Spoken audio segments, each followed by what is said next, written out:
in church on a Thursday morning.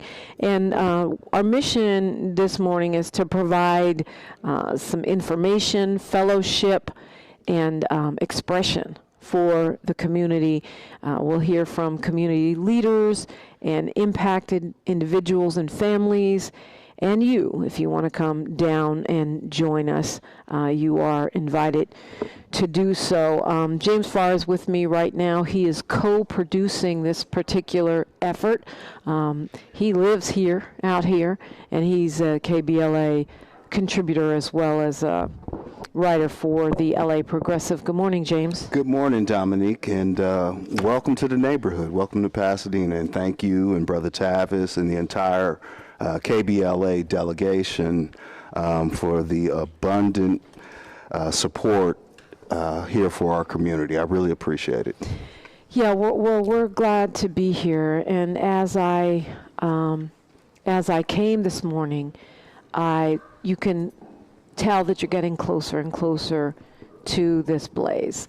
I have noticed in LA for the past few days, the smoke is residing a little bit, and we are starting to get, it doesn't smell like smoke. We still have the ash in the air, but here it's smelling like the first days of the fire still. And you said this is a light morning. Yeah, this is light morning.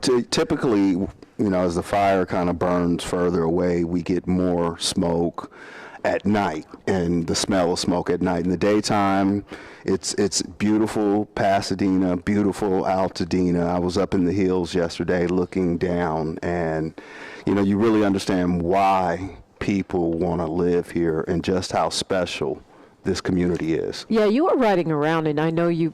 I don't want to bust you out. I know you've been doing it's online. It's online.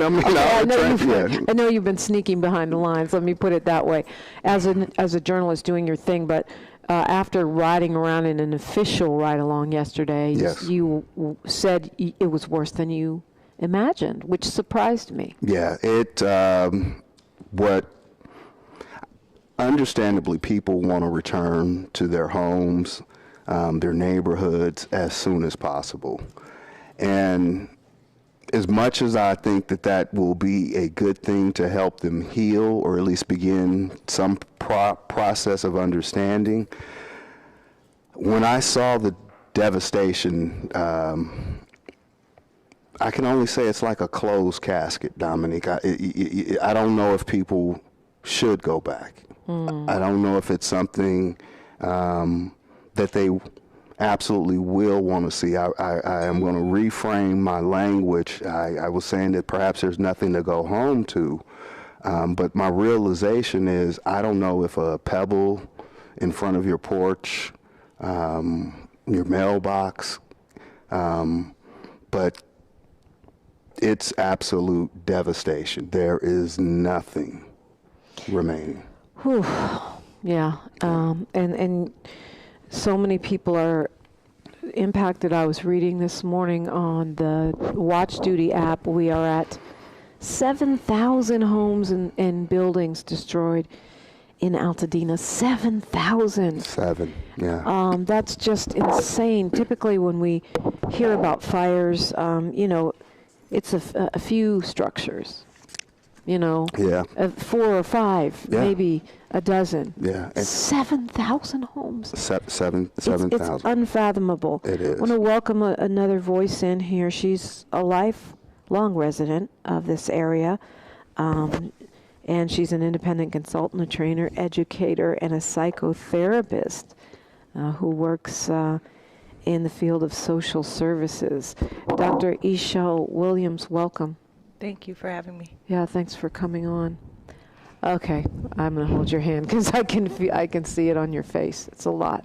Yeah, I think just being able to, sit in this place where I'm somebody that has to care for other people. Sometimes when we do that, then we don't allow people to care for us. So being able to just thinking about mental health, thinking about wellness, and everything that I face personally, it's hard. It's very difficult. Yeah, I mean, I can't even imagine it, to be honest with you. I don't want you to. Yeah. Yeah. Mm-mm. So, I mean, tell me what happened. What happened with you and your family?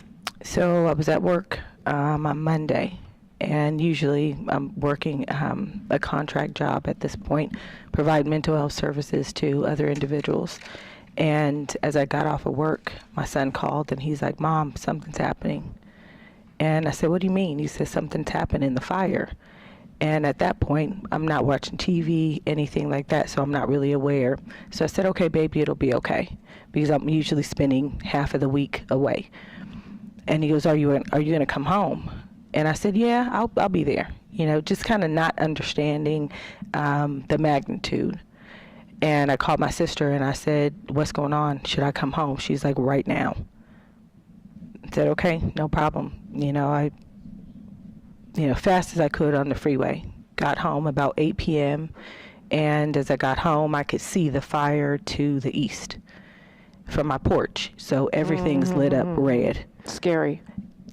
And it's so funny because fire is a beautiful thing, but you got to respect it. Yeah. So as I look to the east and you see everything glowing red, it was almost like a stadium. You see a stadium and everything's like the bright colors. Lit up. So I go in and I've been talking to his caregiver at the time and I said, "Get this." If I wasn't able to get anything, I had the documents ready, but I wasn't prepared. So prepared through the evening, we actually went to sleep for a couple hours. And I said, if, we'll get the alert, they'll let us know. But as we know, most people didn't get the alert. So my phone goes off at about 3:30. I had been communicating with my family. Bags were packed. Everything's in the car. I'm checking on neighbors. I'm like, "Get your stuff and get it ready." So 3:30 comes and we just kind of caravanned out of there. Each one of my family members, there are 17 of us. Wow. 17 individuals, humans. And how many homes are we talking about here? 6. Oh my goodness. Yep, 6 homes. There's 4 dogs, 2 cats, and a parrot. So as we think about, what do we need to do not only for our safety but theirs, we caravan to one sister's house. That was a rendezvous point. And then I had to go to another sister's house and bang on her window because they weren't up. So I'm like, we got to get out of here. So we went to another location and, just tried a game plan. We didn't have a hotel. We didn't have anything. So we're in San Gabriel for a couple days, and then a law group, Adler Law Group, put us in another hotel because our aim was to stay together. All 17. All 17, 100%. You talk about family ties and bonds, and that's one of the things about Altadena is not only do you have your individual family, but you have your family as community. And I was thinking this morning before coming here, people say, "Oh, you just lost things." I lost a life. I lost a lifetime. And as I think about the lifetime, it's not only the memories, but it is everything that you know to be true about who you are, that defines who you are, that looks at history of why it is we were black in Altadena anyway. Because they wouldn't let us buy in Pasadena. So they pushed us to the hills. And as they push us to the hills, then it's an experience that says we get to create our own Mecca. And as we created a Mecca in Altadena, then we are a tight-knit people. Yeah, I am getting that. I'm learning that. And as we are a tight-knit people, we have lost generations of support. The one thing I know is that because we were all so close in the area, I lived in a house where my mom lived on the backside of the wall, 3 houses up. My grandmother lived 5 houses down, 5 houses in. And every sister lived in close proximity. We don't have another person to go to because the people that we would go to also lost their homes. Your home is gone. Oh, 100%. All of them. All 6 homes are gone. Well, My sister rents, and she's a little bit further down in Pasadena, and her dwelling is still standing. I have a cousin where her daughter, son, and husband actually stayed for the firefight, and they saved her home, but they're uninhabitable. Yeah. So we think 9/11 and all of the diseases and things that people are coming up with later on, they don't want to go back to that. Yeah, you can't go back to that. It's not safe. That's actually, James, what you were saying. Yeah, it's Even though not folks safe. are aching to go to their homes, that it's not what you think. It's not what you think. Outside of the, environmental and the toxic contamination and things, it literally is not safe to walk in many of the spaces with power lines, trees. Trees may be. Yeah, you not told me stable. about a gas leak where you guys were standing, so yeah. move or, Yes. it could explode. It could And it's explode. just, Yeah. it's unfathomable. I am, like I said, really speechless, but just the devastation that I've seen and what I'm feeling from you, and you talk about, the generations of your family, generational wealth, and Black community, Black entrenchment. It's so rare in LA County. It's there. If you live here, you know that. Dr. Ishelle Williams is sharing her story. James Farr is here with me, and we have many others that will be speaking. And I want to give a big, big thank you to the Pasadena Church and Pastor Kerwin Manning. We're on the East Campus here at 425 North Sierra Madre Villa, and they've opened this space to us. They have opened this space to the community as a distribution and drop-off center, so we want to thank them for welcoming in KBLA this morning and welcoming you in as well. We are broadcasting live from Altadena, Pasadena area on KBLA Talk 1580.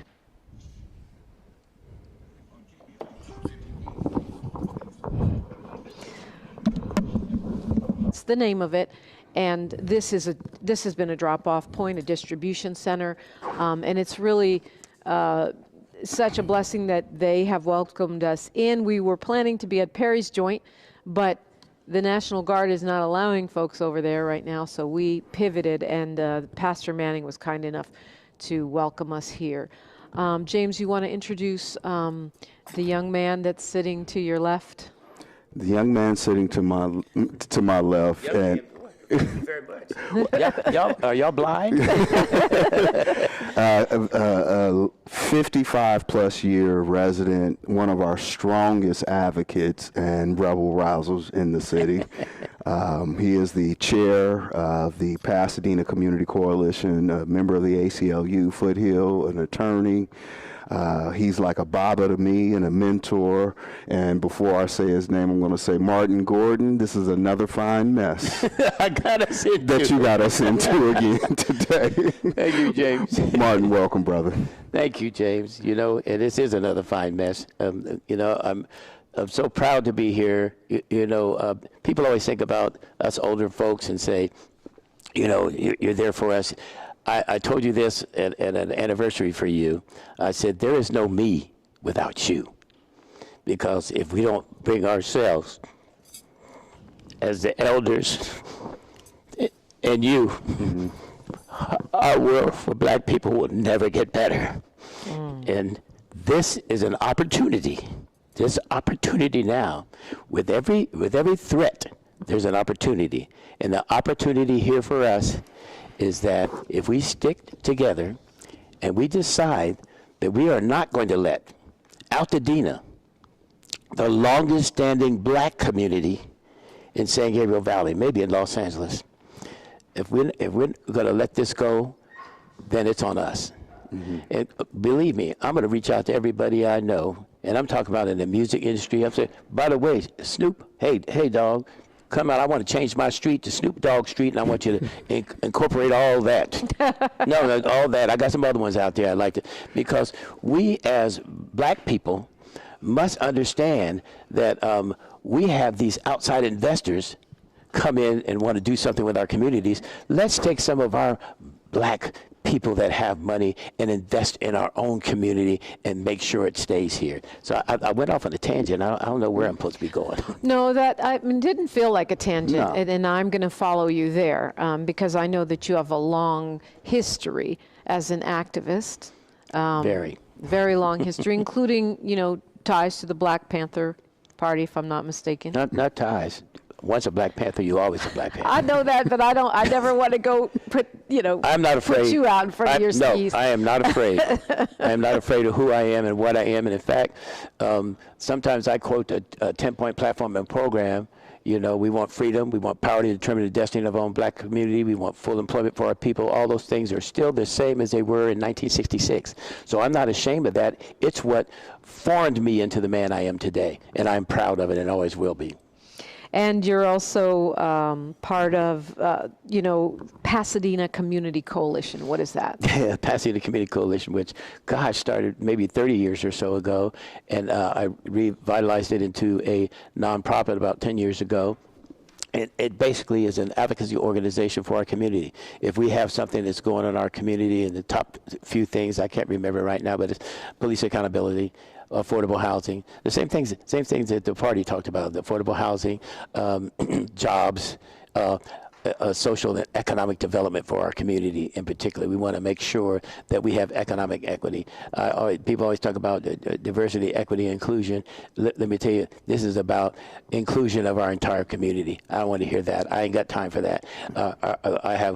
There were mostly Black people up in Northwest Pasadena, Altadena, but it became very diverse. I have a Latino guy that lives next door to me. I have people all through that community. And so I want to hear about the joining of our communities, and that's what the Black Panther Party was about also. It was, people always, they demonize us, but you know why they were afraid of us? Because we were organizing people around breakfast. We were organizing people around getting roaches out of their house. They say, wait a minute, they ain't afraid of no guns from us. They're not afraid of our gun. They got more guns than us. They're afraid of us educating the people and bringing them where they need to be to move us where we need to go. That's why they're afraid. I want to let the KBLA delegation know that we are actually streaming, not in our usual spot. Are we up, Ross? Ross Jordan is here. My friend has volunteered. It's at YouTube On the Spot Live.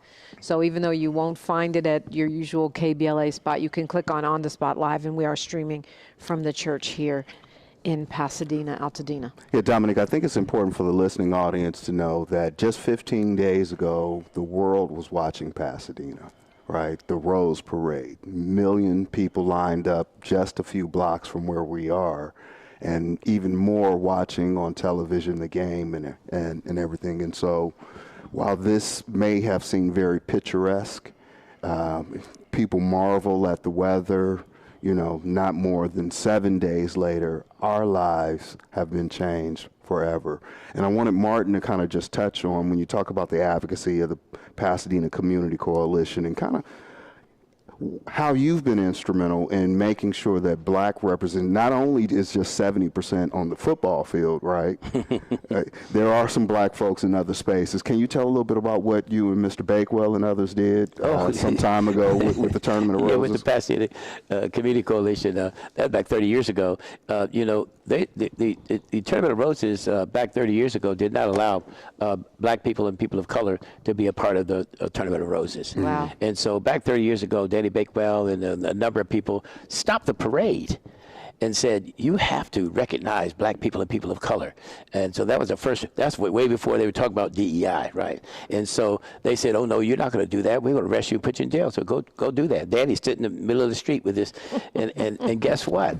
This is what it's about, and people don't understand it. It's about money. When they saw that the parade could actually be stopped by Black people, they said, oh my goodness, let's come to the table. To make a long story short, we got a program in place where Black people and people of color were able to come in, and about 7 years ago, I did a big event, which we invited all of the regular, not the big wigs, all the regular everyday community to come to for the first African-American president of the Tournament of Roses.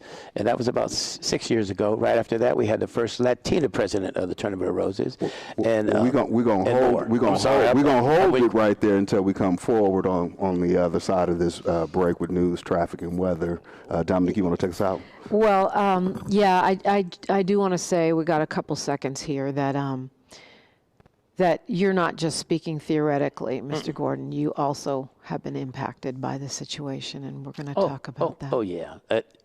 unfortunately, if my best half, because I don't have no better half, if the best half to me hadn't called me, I was back in the back room. She had left to take care of her mother in Sacramento. If she hadn't called me and woke me up and said, I can see from the ring, the fire. I said, oh, girl, come on. She said, go to the door, please, and pack your stuff and get out. I opened the door, and the fire was about 6 football fields at the most away from me. I could see across the street, and some of my relatives, my friends were leaving their houses. My son was coming up the street because she had called him. I got my stuff out, with what little I could, and my dogs, and got out. And I wanted to come back up the hill to get my other car. They said, I'm sorry, you can't come back up. Your house is gone. It's gone. I want to hear what happened next when we come forward. We're broadcasting live from Pasadena, Altadena on KBLA Talk 1580. Dominique DiPrima, what we got? Someone help me get on this Wi-Fi. No, you were perfect. Are you kidding me? That's what we're here for. Go off. If you can't go off on Black Radio, where can Campus 425 North Sierra Madre Villa, and just everyone knows each other here. And that's, I guess, what everyone's been trying to communicate. Sahara Ali is in the building. Zoe Williams is in the building. Brandon Lamar is in the building. Mrs. Farr is here. We got a lot of folks. And of course, our own Charlotte and Sky are here. And big thank you to Mr. Noto, our engineer who's making all of this happen. Martin Gordon, you were just telling us about a wall of fire that was only a few football fields away from your home when you found out, when your loved one called you and said, get out now. Yes. And then what happens? Fortunately, my son, she had called and told my son to come up and get me because she says I'm lazy and want to watch football. And so he did. And when he came, he helped me get out. We went down the hill, and I said, I want to go back up really quickly and get a car for my better half. And they said, you can't do that because your house is already gone. And they said, you're lucky that you left when you did, or you'd be dead. Oh my And so goodness. basically, my better half saved my life. If she hadn't called me, I probably would have been asleep, and I'd probably be dead. Wow. So you were really seconds I away. didn't realize that close. Even though I looked out, I didn't really believe it. It looked surreal. I went, oh, they're going to stop it. You know, we've been there before. And so, my family must have called me and said, you think you're indestructible? Well, I guess I'm not. But fortunately, I got out of there. But it was quite scary, surreal. Came knocking on your doors, no text message alerts, you didn't get any notification? None whatsoever. And some other parts of the community said they did get alerts, but our whole community, nobody got alerts. When I came outside, some of my people were, I know everybody in that community, and they said, Martin, they were knocking on, our own people were knocking on doors, and before I left, I saw most of the people outside, and some of the young people were knocking on doors to make sure the older people got out. I understand that a couple of older people died in a fire. Yeah. Right in my neighborhood. I'm quite sure. Ishel, you said you did get an alert. I did. And I talked to some others who said, look, we live around here. There's always a fire. It's always windy. We didn't think really anything of it. True. So this is actually the 4th fire that, we've seen come through those hills. Maybe about 10 years ago, well, more than that, it had to be maybe 94. There was another fire that came through and took one of the, Williams family homes. They were up in the hills though. So we've seen that. My grandmother and my aunt were actually in the home when it started encroaching up the mountain. And, really it made it out. They were in Rubio Canyon. But you never think that you're not going to go back. And as you don't think. Why would you? Because we've been here, it's like wash, rinse, and repeat. We've done this already. Your family's been here for some time. For some time. And as we think about, my mother's house was one of the first on the street. And I remember her and another lady, and watched everything kind of grow around it. So as you're there, you know, it's like, oh, let's just pack a few things. They said, take the valuables. I did that. But if I had known, or it would have registered to me that I wasn't coming back, the things that I would have taken would have been different. So when you go, oh, I'm coming back, I left things open. I had just put out fresh flowers. The house was going to be beautiful. It was going to smell good when I came back. It smells okay. But had I thought or had an inkling that I wasn't going to go back, there are things that I can think of now. I've written children's books, and I can think of the bookshelf in my office where there are 4 that are written that haven't been put into a computer. Oh, wow. Ishel, tell me about the mailbox, your books that you do have published. Oh, yeah. So I wrote a book. It's called But Mommy, Our Last Name Isn't Foster, talking to children about being a foster family. My family has fostered for forever. And you have printed books, and it was, excuse me, something that I self-published. And as I did that, then all of these books are in the garage, you know, Spanish, English, you know, wanting to be inclusive. So when you go around the city, you see all of these little libraries that people have put up in front of their homes, you know, just to kind of share knowledge with other people. And my neighbor, Marcia Fowler, had a little library. And as we took my son back, because he's gone, he went with me the second time that I went, something told me to look into the little library. Because if there was a book that was damaged or that I wasn't going to sell, I would just go around the community and put them in these little libraries. And as I walked down the street with my son after he left me and ran to my mother's house and came back in tears, I just said, look in there. And there was one of my books. And It's the only one that I have. Wow. Martin Gordon, what happened? Girl. Yeah. I'm sorry. She knows my better half. We live not far from each other. This is just our community. I'm just overwhelmed. So where are you now? Where did you go? What did you do? Well, unfortunately, I had some problem with insurance, and of course they always, already? Yeah, they said they canceled me. I won't go into that because there's probably going to be lawsuits involved around that. So I didn't really get any money to be able to stay places. My son is helping me in my best half. I don't, she's not better, my best half. Stay together and with a place to stay.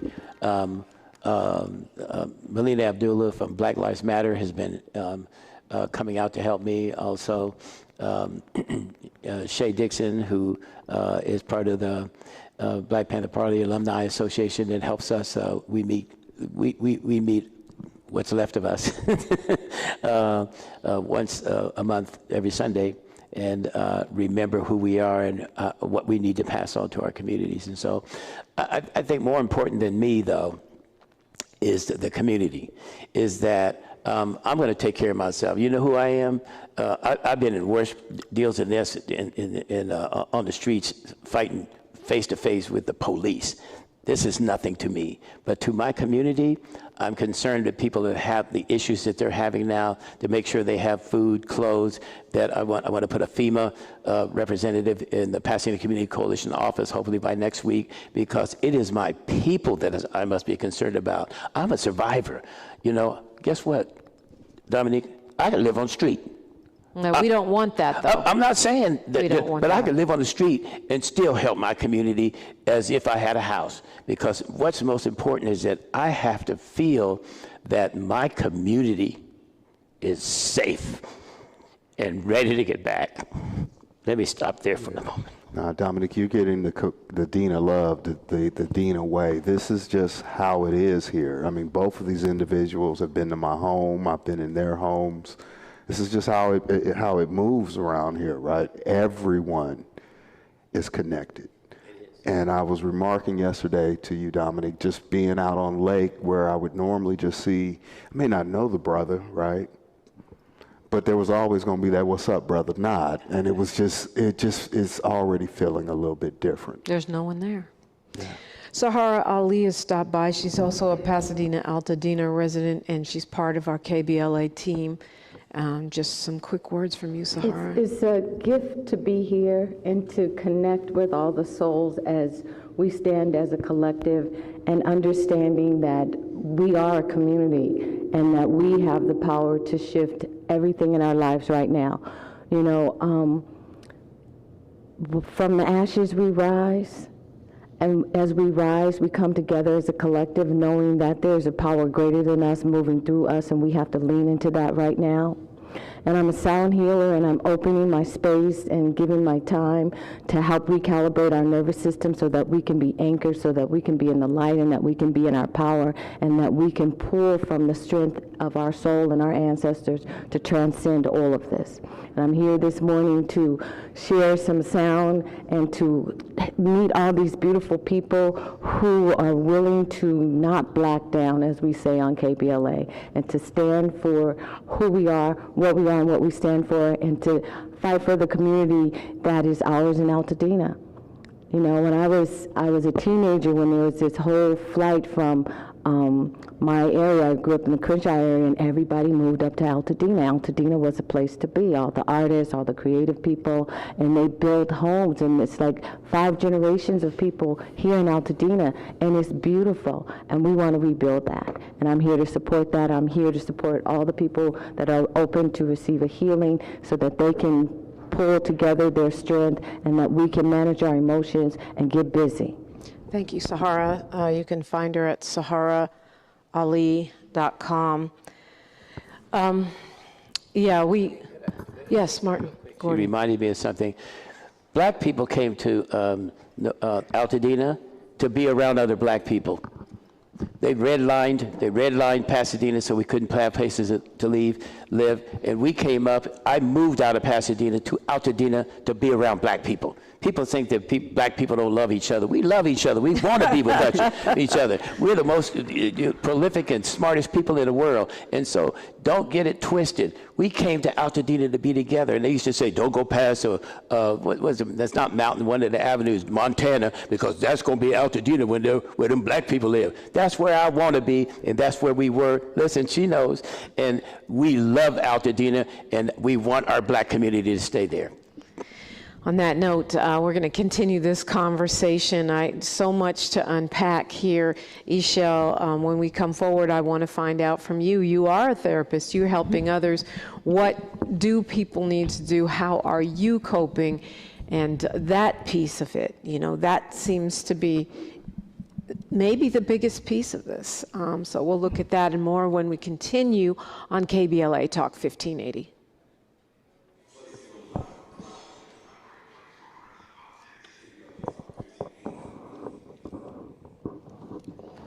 And we are broadcasting live from the Pasadena Church. It's 425 North Sierra Villa, and you are welcome to join us this morning. We have some folks here, and thank you guys so much for being in the space with us this morning.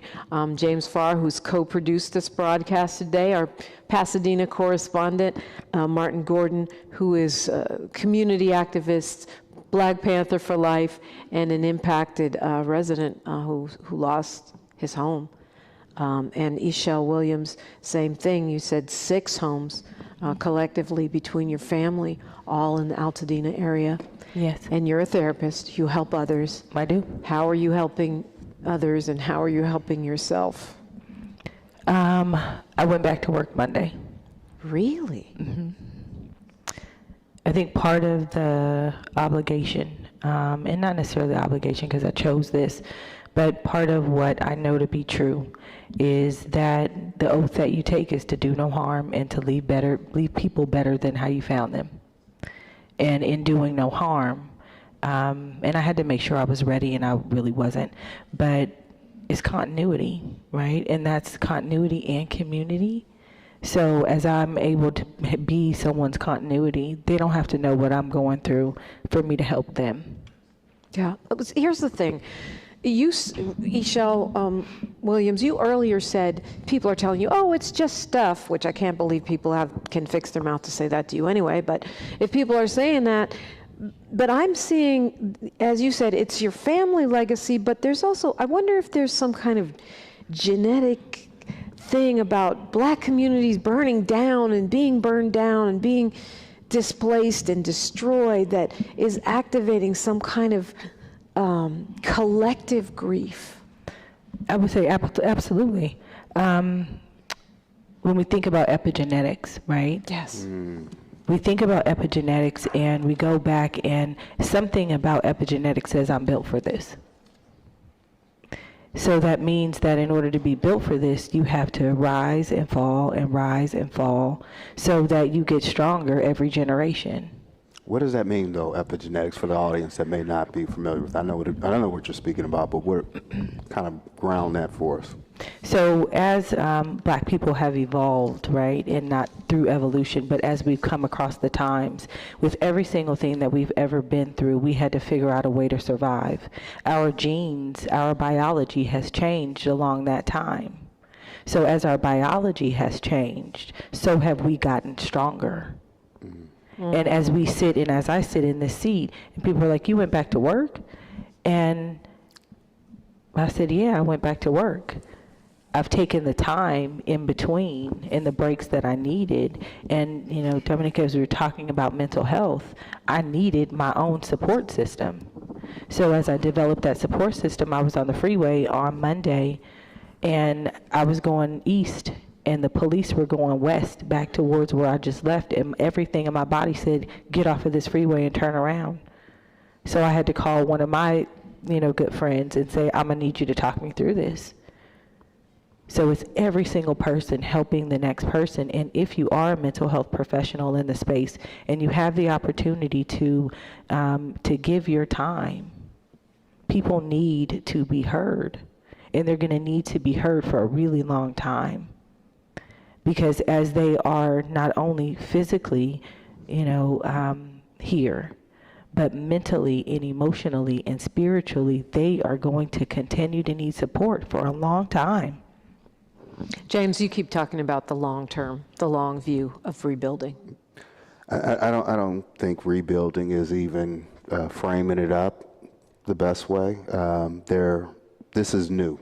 The devastation is so intense that there's going to require a shift for folks to understand that what they were used to may not be what it is going forward.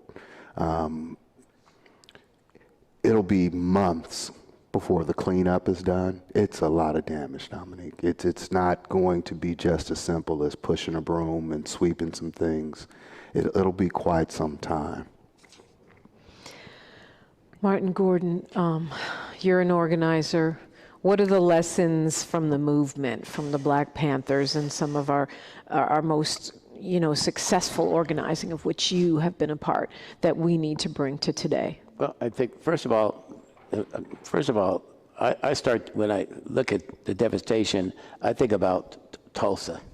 I think about New Orleans and Katrina. I think of the Vietnam War. We look like a war zone. And so my most concern is that how are we going to bring our community back, and how are we going to bring it back black? And so a lot of the people that lost everything, some with no insurance, some with all kinds of issues, how are we going to organize ourselves as a community with those that have, I'm talking about black people in particular, and those that have not, to make sure that we don't lose Altadena. So our organizing has got to be around economic development for our community. We must reach out to every avenue, and I'm talking about the old, the young, and the people that have the ability to help us rebuild our community.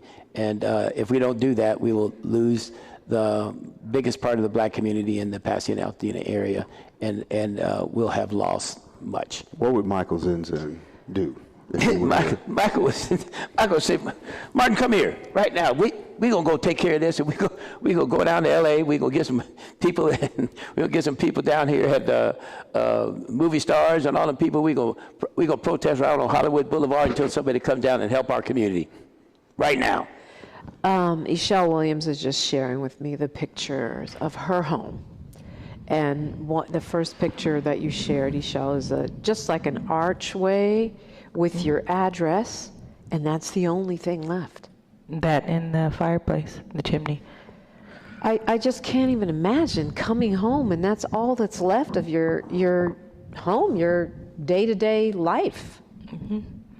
There was the patio furniture on the porch, and that is actually framing the porch. So the house began a little bit after that. And when I was there, I had a friend pass by, and she says, were you sitting at the window looking out? And I said, that's outside, that's not inside, but you can't tell the difference. That's crazy. It's blocks of that, Dominique. It's not one house. Well, yeah, I mean, we started with 7,000 structures destroyed. Most of the huge fires, it's 10 is considered a lot, or 12 or 30, not thousands. Thousands. It's hard to imagine. It's just hard to imagine. And when I look up and down the street, I live on a street called McNally.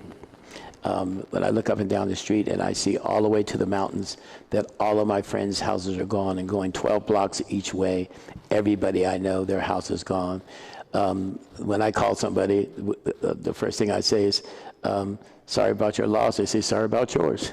They said, we talk about insurance. We talk about what's going to happen in our community. And we're all afraid that we could possibly lose, the most important part of Altadena, which is our culture and our development. We want to make sure. I want my son to have that house with what I thought when I died. We've got to have generational wealth just like other people do.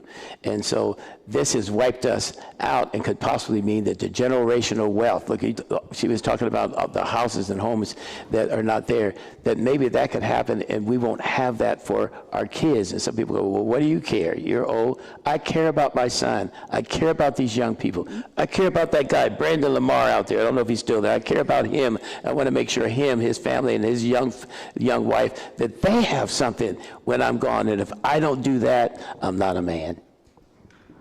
You're the greatest man I know, Martin. One of, certainly. James, you co-produced this show. 60 seconds here before we continue. What do you want to share? I want people to know that this community, my wife and I are transplants. I joke and say that we have to file a visa every year to remain here, right? But this community, Dominique, I can't think of another black place to raise a family, to form so many friendships. I am selfishly grieving not being able to see people on the streets, right? To just be outside and, run into Martin or Ishelle, and I know we were supposed to be at Perry's joint. I mean, what you don't understand, Dominique, or what you're coming to understand is just how connected this community is and how we all love on one another. We fight hard here, but we love even harder. And that's the spirit of this community. And I'm grateful to be here, to make it my home. And I feel an extra responsibility to tell these stories so that they are preserved. Because 25 years from now, folks may think there were no black people here. Yeah, we're going to make sure that doesn't happen, and we appreciate the story that you did and that you filed in the laprogressive.com right now. Lots of voices, lots of stories to share. Martin Gordon and Ishelle Williams, thank you so much for coming and being willing to be so vulnerable with us today and let people understand. I think there's so many people that can't have this conversation right now. And the few of us, or the many of us actually, because there's a lot of people that can have the conversation. They just don't have the platform. So, well, we're going to be here. This is not a one-off. We're going to be here. We're going to keep telling these stories. We're broadcasting live from Pasadena, Altadena, KBLA Talk 1580. So Williams. Hey. Yeah, the voice of reason. I finally made it to your show. Well, yeah, right. The Lord works in mysterious ways. Absolutely. But you're from out here. Yes. And you're definitely impacted by this. Yes. What's going on with you, though? To be honest, I think we have about 7 properties lost in the family. 7 properties? 7. So. It's just a stunning blow. Yeah. Yeah, and some of my family they will be here. They was like, "Oh, you're in town? We coming to see you. We're going to support." But yeah, we got hit hard. We got hit hard. Everybody okay? I still have 2 older brothers that are missing. We haven't heard from the 2 oldest brothers, Anthony and Maurice. Anthony is homeless, and he has HIV, so we've been looking for him for a minute. And then when the fires hit, we didn't hear anything. So we're still looking for him. Second oldest, his name is Maurice. Haven't heard from him either. So we've been hitting the pavement looking for him. So it's been tough. How scary is that? I mean, where do you start? Well, the shelters, that's where you start first. But we haven't had any word, though. That's the thing. When you go to the shelter, you look at the manifest and you check in and you don't see their names, you start to wonder, like, okay, did they die? Were they caught in the fire? You start to think that. So, I mean, we've talked a lot about people's homes being lost. We've talked about, the loss of community and property and generational wealth. I mean, 7 homes.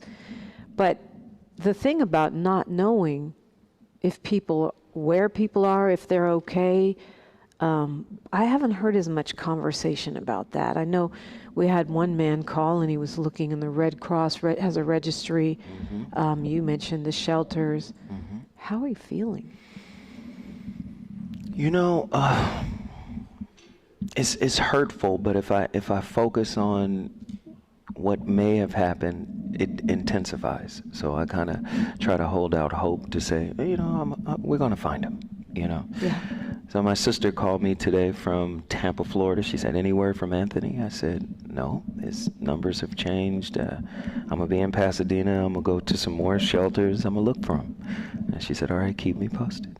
So I'm so sorry, Zoe. I'm Yeah. really sorry. I try to hold out hope for him. So It's a lot for one family yeah. to deal with. Yeah, we're also being joined right now by a brilliant community activist who's Yes. been getting it done on the ground. Her organization is Neighborhood Servants, and from what I can see on your Instagram and everybody that's telling me about how you're helping them in this moment, you're doing an amazing job. Michelle White, Thank you. thank you. Yeah, for coming. we just kicked into gear. The story is very interesting. Brandon and I have been working together for years. Actually, my kids... Brennan Lamar. My kids and they all grew up together. So this is... Brennan was on Monday Yes. getting us ready for today.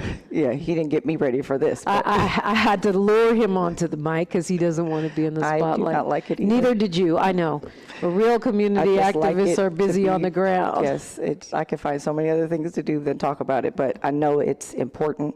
So you and Brandon were working together. Right. And that morning, Brandon called and said, "Let's hit it." I drove. We sat in the Flint Ridge Center with a little tiny table, his phone, my phone, and a chair.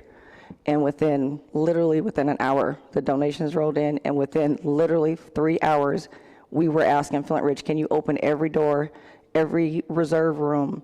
Can you get us some tables? Can you get us some chairs? Can you get us some cones?" And it just happened. It blew up so fast. We didn't know that the power of social media was going to be what it is. And literally to this day, right now, we have pallets of water sitting places that we didn't even know what to do with it, but we just told people, just go to the community arms and the projects and just drop off pallets of water. Go to Kings Village, drop it. They'll get the water. We can't keep calling it. We don't have the time to call and ask, "Do you need?" We're just going to bring it to you, and somebody will take it. And to this day, we have calls this morning. We got pallets and truckloads getting dropped off this morning at both locations. So, and we're going to go Flint Ridge, and the other one is? here. Here. So we've at the started. Pasadena Church. Yeah, Brandon and I started both locations together. So you said you were surprised by the power of social media, the outpouring of love, and this is something I want to keep talking about because for some reason people feel like trashing LA, trashing our mayor, trashing black people, talking about looting, and what I'm seeing and feeling is just the opposite of that. Yeah, for sure. And it's funny, the pastor and I were talking about it yesterday. He gave me a scripture that I've been sharing, and we talked about how God didn't ask us to question who we were blessing. He just asked us to be the blessing.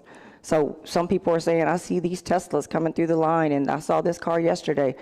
That's not what we're worried about right now. And we're going to give until we don't have nothing else to give, because people depended on us to take what they have given to us as good shepherds and give it back to the people. So they didn't ask us to question who the people were. They just asked us to do the job. And me and Brandon said, we will do this until we don't have one more supply in our arsenal, which I don't think we'll ever have, because we have so much. It seems like some folks are now saying, bring more of this and less of that. I know every person I've talked to has said we don't need any used clothes. Because I think this is, if we talk about it like a grieving process, we're grieving and the shift has come. And that's what Brandon and I we already started the shift. We've already started planning for this next week and what's to come. It's these kids that don't have a school to go to. It's the kids that don't have backpacks and school supplies. It's the mental health piece. And we already are working on locations to put clinicians in. We have the first free visits with a clinician for free. We have 60 visits for 60 families that they can go for free. So we're just looking for locations that we can put clinicians in. We're looking for funding to just keep that going. If they need 5 and then they need 20, we're going to keep that going. We already have backpack school supplies coming in. We're going to get our kids back ready. We have brand new clothes that are coming in that we have set aside. We want kids to go back to school with brand new clothes, brand new underwear, brand new socks. This shift we have given, we still have tons of product to give out. But Brandon and I, it was 4 days ago, we already started the shift, because we knew after we get past this, we have to be prepared for the next. I've been thinking a lot about the kids, because, I had a high schooler during the emergency phase of COVID, and I just saw the incredible psychological damage, the impact on grades, social life. And now these children have been through that, and here comes this. Yeah, it's the domino effect. What about the kid that went to school, went to Christmas break, and get ready to go back to school, and now is going to have to go to school in Rancho Cucamonga at a new school with new teachers because their house burned down here and their parents now get a house in Rancho? The domino effect of that is, I'm not even from Rancho, and now I'm going to school in Rancho. And now I don't know these kids. I don't know the teacher. I don't know anything. All my friends are going to all these different schools. Look at the domino effect of that. And just like the 100 teachers that lost their homes, all they're worried about right now is getting back to get their kids back started again. They're not even worried about themselves. And my understanding is that those Pasadena schools that are still standing likely won't open next week. We're looking at least another week of learning loss and social emotional support loss. Yeah. Right now, I think Brandon and I got a call. One of the schools opened up to get the employees' kids somewhere for them to go, so the employees could go back to work and start the preparing. So there's kids that are sitting at a location, like in an after-school program, just so that their parents can go back to work to try to get the schools cleaned up fast enough for us to reopen. And so I thought about yesterday. I said, well, we've been having so many donations and so many food trucks. Let's get some food trucks up there, and let's give them some, let's welcome them back, because they're hurting too. And so let's not be lost in all of this work. But we have a long road ahead of us. We're not going anywhere, and we're going to be here until we find something else that we need. But I think the biggest thing is, why the outpouring came so fast is because of COVID. We were ready because we just dealt with that pandemic, and I think that everybody kind of knew to go into, because when the pandemic happened, my organization helped feed 17,000 people in like less than a couple of months. We just kept feeding until, again, the shift happened and nobody wanted any more food. They didn't want any more masks. And then we just shifted. So we're ready. We're prepared. We have plans. We have action plans in place. We know we're going to be good stewards of what we have received, and we're going to put it where it's most needed. Michelle White, thank you for that. I want to learn more about your organization, and we have someone here who can talk to us give us some advice around insurance and mortgages and all the things folks are working on. Also want to remind my KBLA delegation, we're not on the KBLA YouTube, but we are on YouTube streaming right now, thanks to On the Spot Live, Ross Jordan. So you can go to YouTube On the Spot Live, and you can see us here in the church, the Pasadena Church East Campus. We are the place that's amplifying Black and progressive voices 24/7. We are KBLA Talk 1580.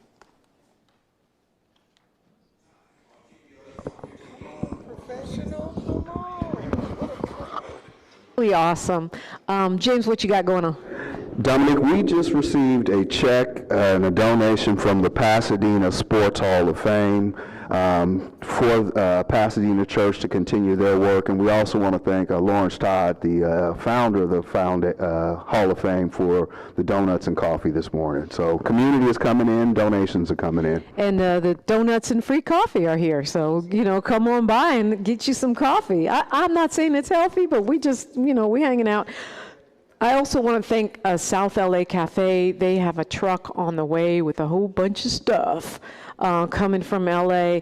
And that's, I keep saying it, the loss is immense, the tragedy is immense, but the fellowship and the love and the community organizing, to me, that should be something we keep reiterating, because like Tupac said, you got to be there to know it. And this is part of LA that people don't see. We're not just movie stars and glamour and, beaches.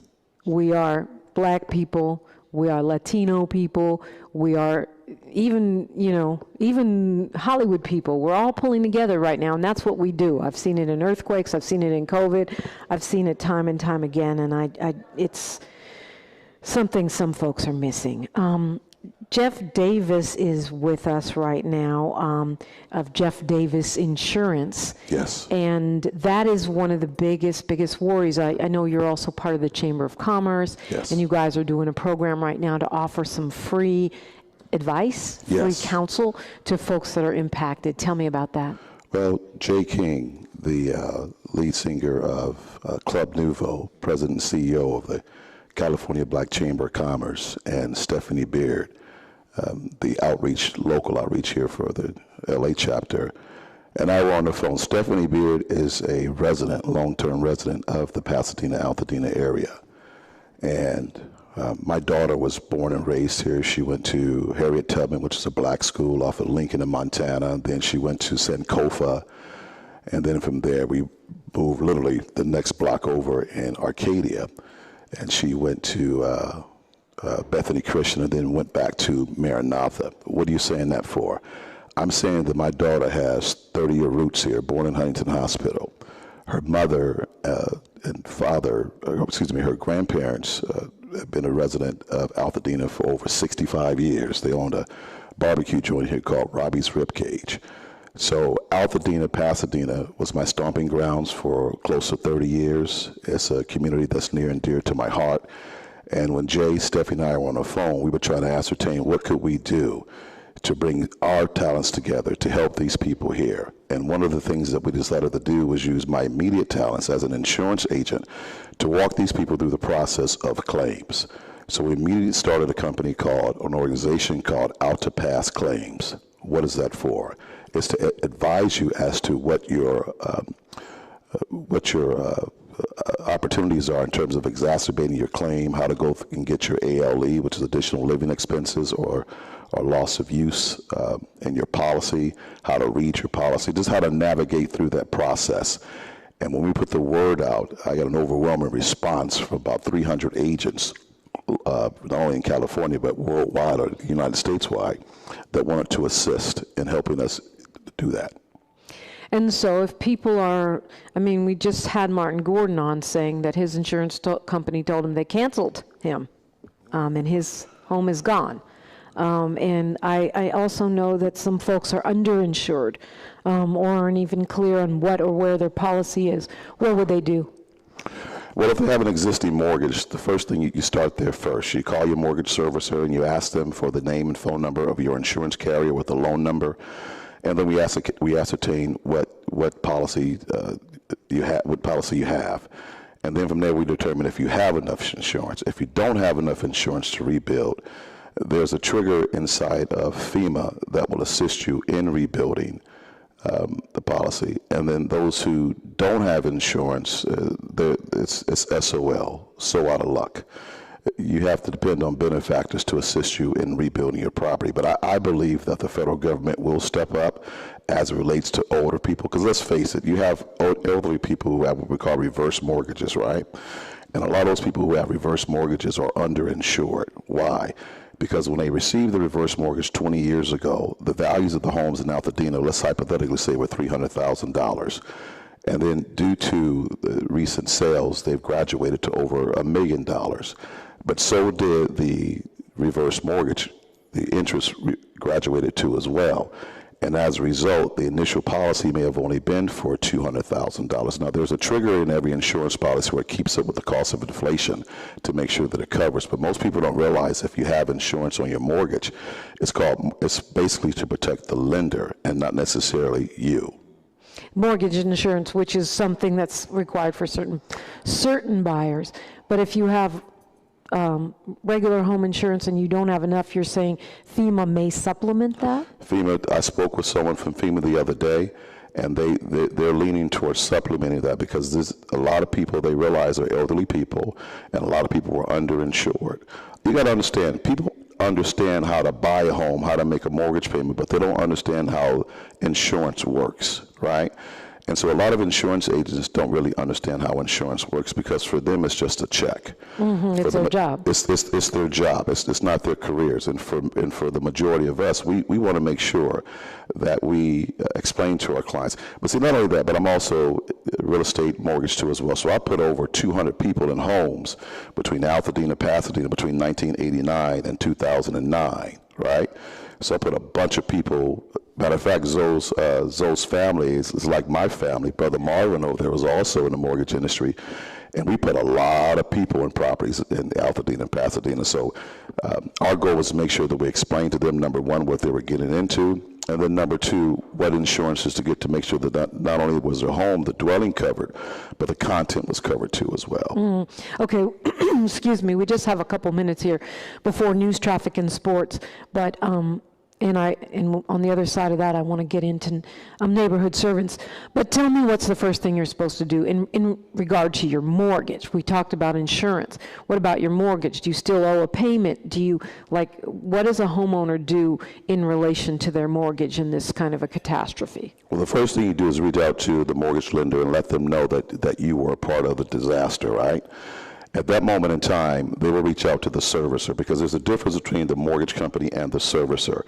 The mortgage company is the originating cause that originated the mortgage. The servicer is the one who you make your payments to. Now, that servicer could be a combination of the lender and Fannie Mae or Freddie Mac, right? Or even Ginnie Mae if it's a governmental loan. And then you explain the situation to them. And then obviously they know that it's been devastated here in Altadena. And they, in most cases, will suspend all payments. So that means you don't have to worry about your credit going belly up. At the same time, it triggers a response to the insurance company too as well. It gets them engaged. And at that moment in time, their asset is protected, because remind yourself that the insurance is to protect the mortgage company more so than anybody else. So the first call is to the lender, to the mortgage lender. Yes. And then let them know what's happening. I only have a minute here, but I have to ask before I forget. Is this now becoming a balloon payment that's adding up like folks who got forbearance during COVID? No, they can arbitrarily put a balloon payment on your mortgage because of a catastrophe. They can't do that. What will wind up happening is that they're going to wind up suspending, in my opinion, mortgage payments, or put them on the back end, or just outright forgive them. This is a devastation that none of us saw coming. I've been in the mortgage banking industry for over close to 40 years, and I've never seen anything like this in my life, ever. Yeah. So the main thing is to be communicating. Call the mortgage lender, find the strength to do it so you can trigger your insurance, so you can suspend your payments so that they don't mess up your credit, because in case you have to rent, for example, if your credit is toe up, that's going to be a problem for you too.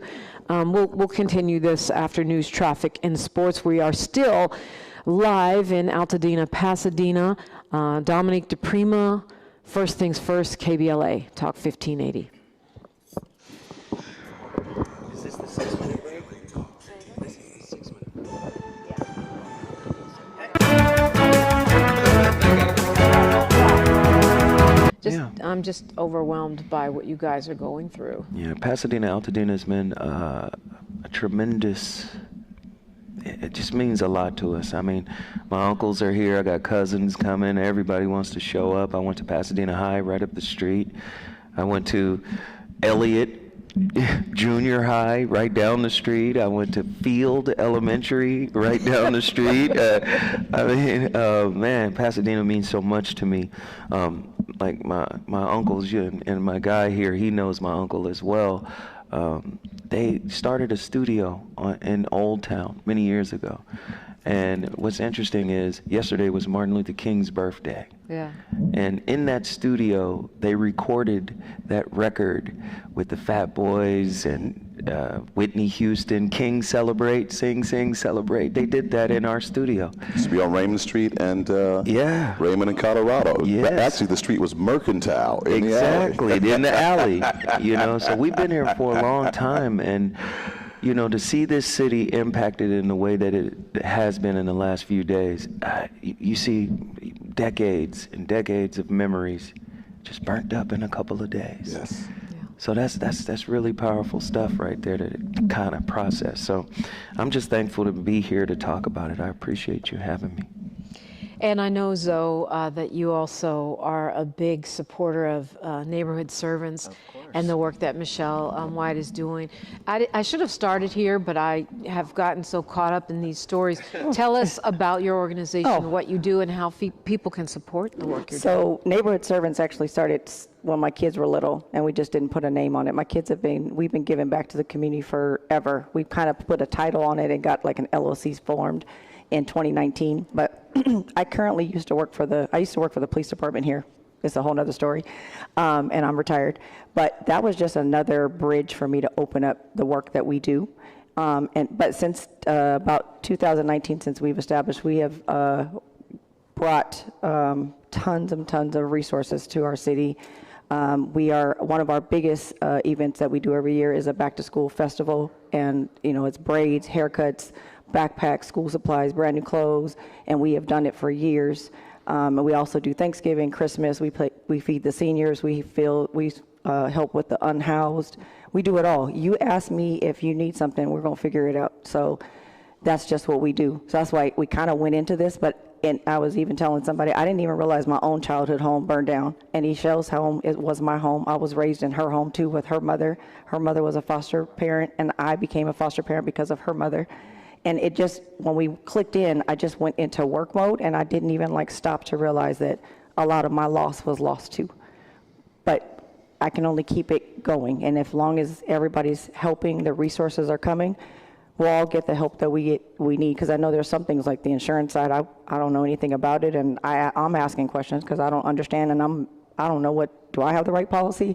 Now I'm starting to ask those kind of things. But as we just keep going on, Neighborhood Servants, and the reason it's called Neighborhood Servants is because we're here to serve our neighbors. And if you're looking for them, they're on Instagram, and it's SURVANTS, Neighborhood Servants. I'm sure there's a story behind that, but if you're trying to find them, look, you can find us at KBLA 1580. I'm at DiPrima Radio. He's at The Voice of Reason. Yep. The Voice of Reason. And Jeff, at Davis, and also Alta Pass claims, is that what it is? It's Alta Pass Claims. Alta Pass claims. Alta Pass Claims, yes, plural. Where do we find that? Right now, we're in the process of developing the website, but I'm going to give you a phone number where you can reach out. It rings directly to me. Okay. The number is 213-293-4901. That's 213-293-4901. And you can catch me on my socials at Jeff Davis, first name, last name, Wins, W-I-N-S. Yeah, I follow you. Me and James Farr, who is co-producing this broadcast today, we're talking after he saw the devastation and how it's going to take a long time to clean up. As you mentioned, people are underinsured. Some don't have insurance at all. If I inherit a home, I don't have to insure it if it's fully paid for. Will Altadena be able to rebuild? Is it even fair to ask a homeowner, especially an elder, to wait a year, 2 years, 3 years for the property to be cleaned up and for a home to be rebuilt? If I'm underinsured, can I even afford to rebuild? I mean, talk to me about what this looks like for Altadena to come back. Yeah. I think you're being too generous to say 3 years. Really? This is going to be a minimum of a 10-year stretch, minimum. Oh my goodness. Minimum. And as James alluded to earlier, this is not a rebuild. This is a brand new development. You have a few things that you have to consider. Number one, supply and demand. So lumber is going to go through the roof. Not to mention tariffs. Not to mention tariffs. Secondly, you have to look at the labor force. It's going to have to come which we're deporting right now as we speak. But we have a lot of brothers in the South who need jobs, so we can import those brothers over here.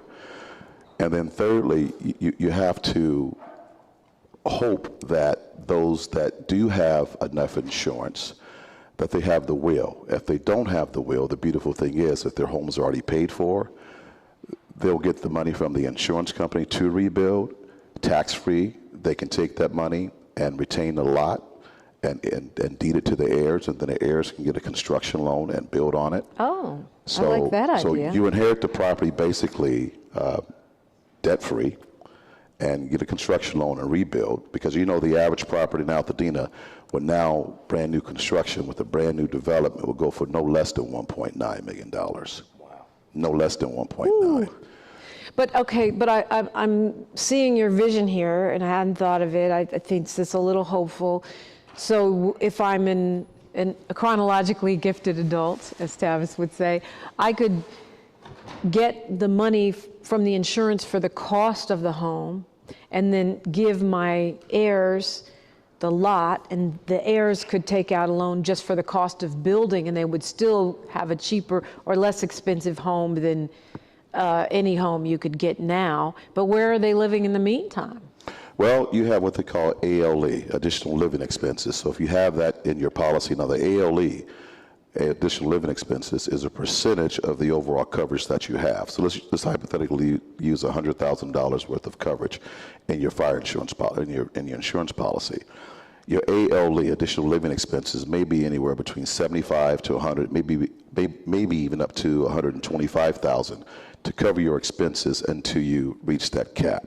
Right? So most smart people, what they're doing is that they're moving in with family members, collecting those resources to help them through the process. And until they exhaust their time with their family members, then move into someplace else or get some additional long-term shelter. I love these strategies, but what about if I have no insurance? I got the home from my grandma or my mama, and I never got insurance. Well, you're SOL, so out of luck. But here's the thing. If the property is free and clear and you have a pad, I was just at a town hall on Sunday, and someone from the county said that they're going to come in and do all the debris cleanup. So that's one expense that you don't have to worry about. That expense alone for a single family will cost you about $30,000 to do. You don't have to worry about that because the city's going to give you a pad that's already permitted, that's already laid out, that's contamination free. So now all you have to do is reach out to someone that has a construction loan business, and you get a construction loan against the property, anywhere between 80% to 85% of the appraised value brand new. So let's hypothetically say that the property brand new, once completed, it's going to be worth $2 million. You get an 80% construction loan against that $2 million. You can build a house now for about maybe $300 to $400 a square foot, depending on the building materials that you use. So that'll give you an opportunity to have some cash left over. That's one of the things that we used to do when we used to get construction loans. We would get a construction loan at the highest loan to value that we could, build the property, take some cash back until we were able to sell the property. It helped us float the note. Okay, so you know what? This is really helpful, Jeff, and y'all just need to go on and call him. If you didn't follow the bouncing ball, there was some stuff there if you didn't get it. 213-293-4901, 213-293-4901. I mean, a couple of the scenarios that you just laid out, to me, I would have said all hope is lost, SOL, as you said, but you've just given some bobs and weaves that we could do that might provide hope for families. Because everyone's saying Altadena's not for sale, don't sell your space, but folks got to live and they have to be able to go forward. So it sounds like there's some compromises possible. Yes. Yeah. Yeah. We are broadcasting from the Pasadena Church. Thank you to the Pasadena Church, the congregation. Black Lives Matter Los Angeles just rolled up kind of deep in here with some supplies. If you're a person that needs, I know for sure they have black hair supplies. So if you out here and you don't have hair supplies, sometimes these things can be problematic. No one wants to be out here with no place to stay and their hair looking crazy. Okay.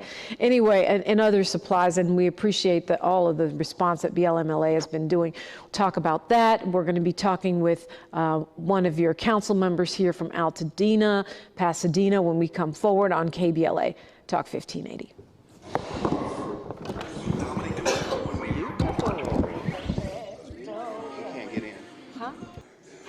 Okay, there we are. We are live at the Pasadena Church in Altadena, Pasadena.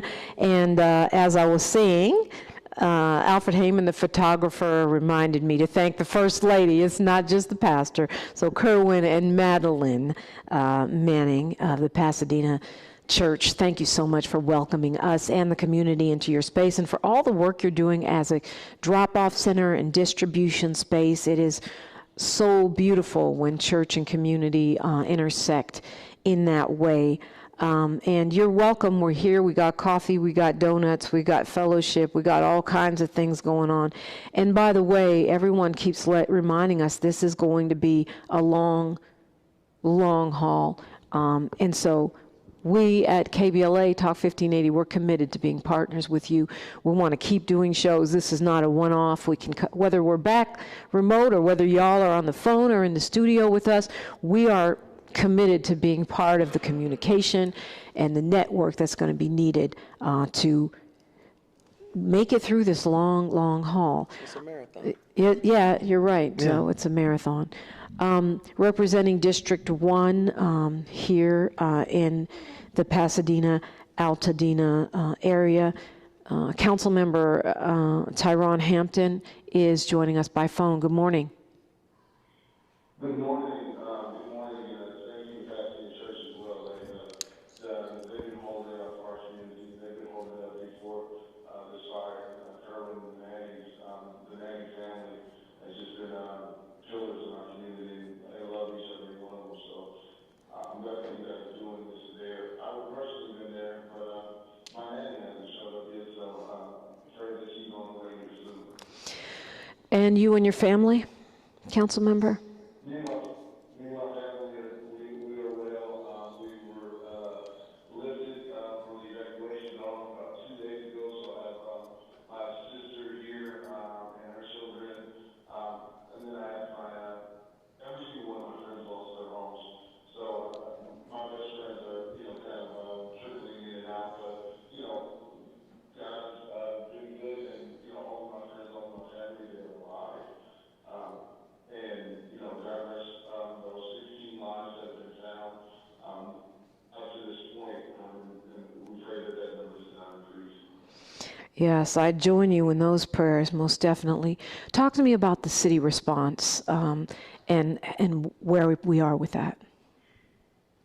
Our city response team, Pasadena Fire was one of the first on the scene. The fire was in Altadena. I think the county's resources were just, spread thin. They had another fire in Altadena, getting all the resources here and mobilizing. As you get down to the Rose Bowl, you can only imagine how hard it is, or how long it takes to mobilize something like that. The response was amazing, we got 700 and some off firefighters within the first 4 hours of the fire. By the second day, we were up to, 17, and by the third day, we were up to 1,500 firefighters, and we went down to 3,200 firefighters, extinguishing the flames. And, go ahead, council member.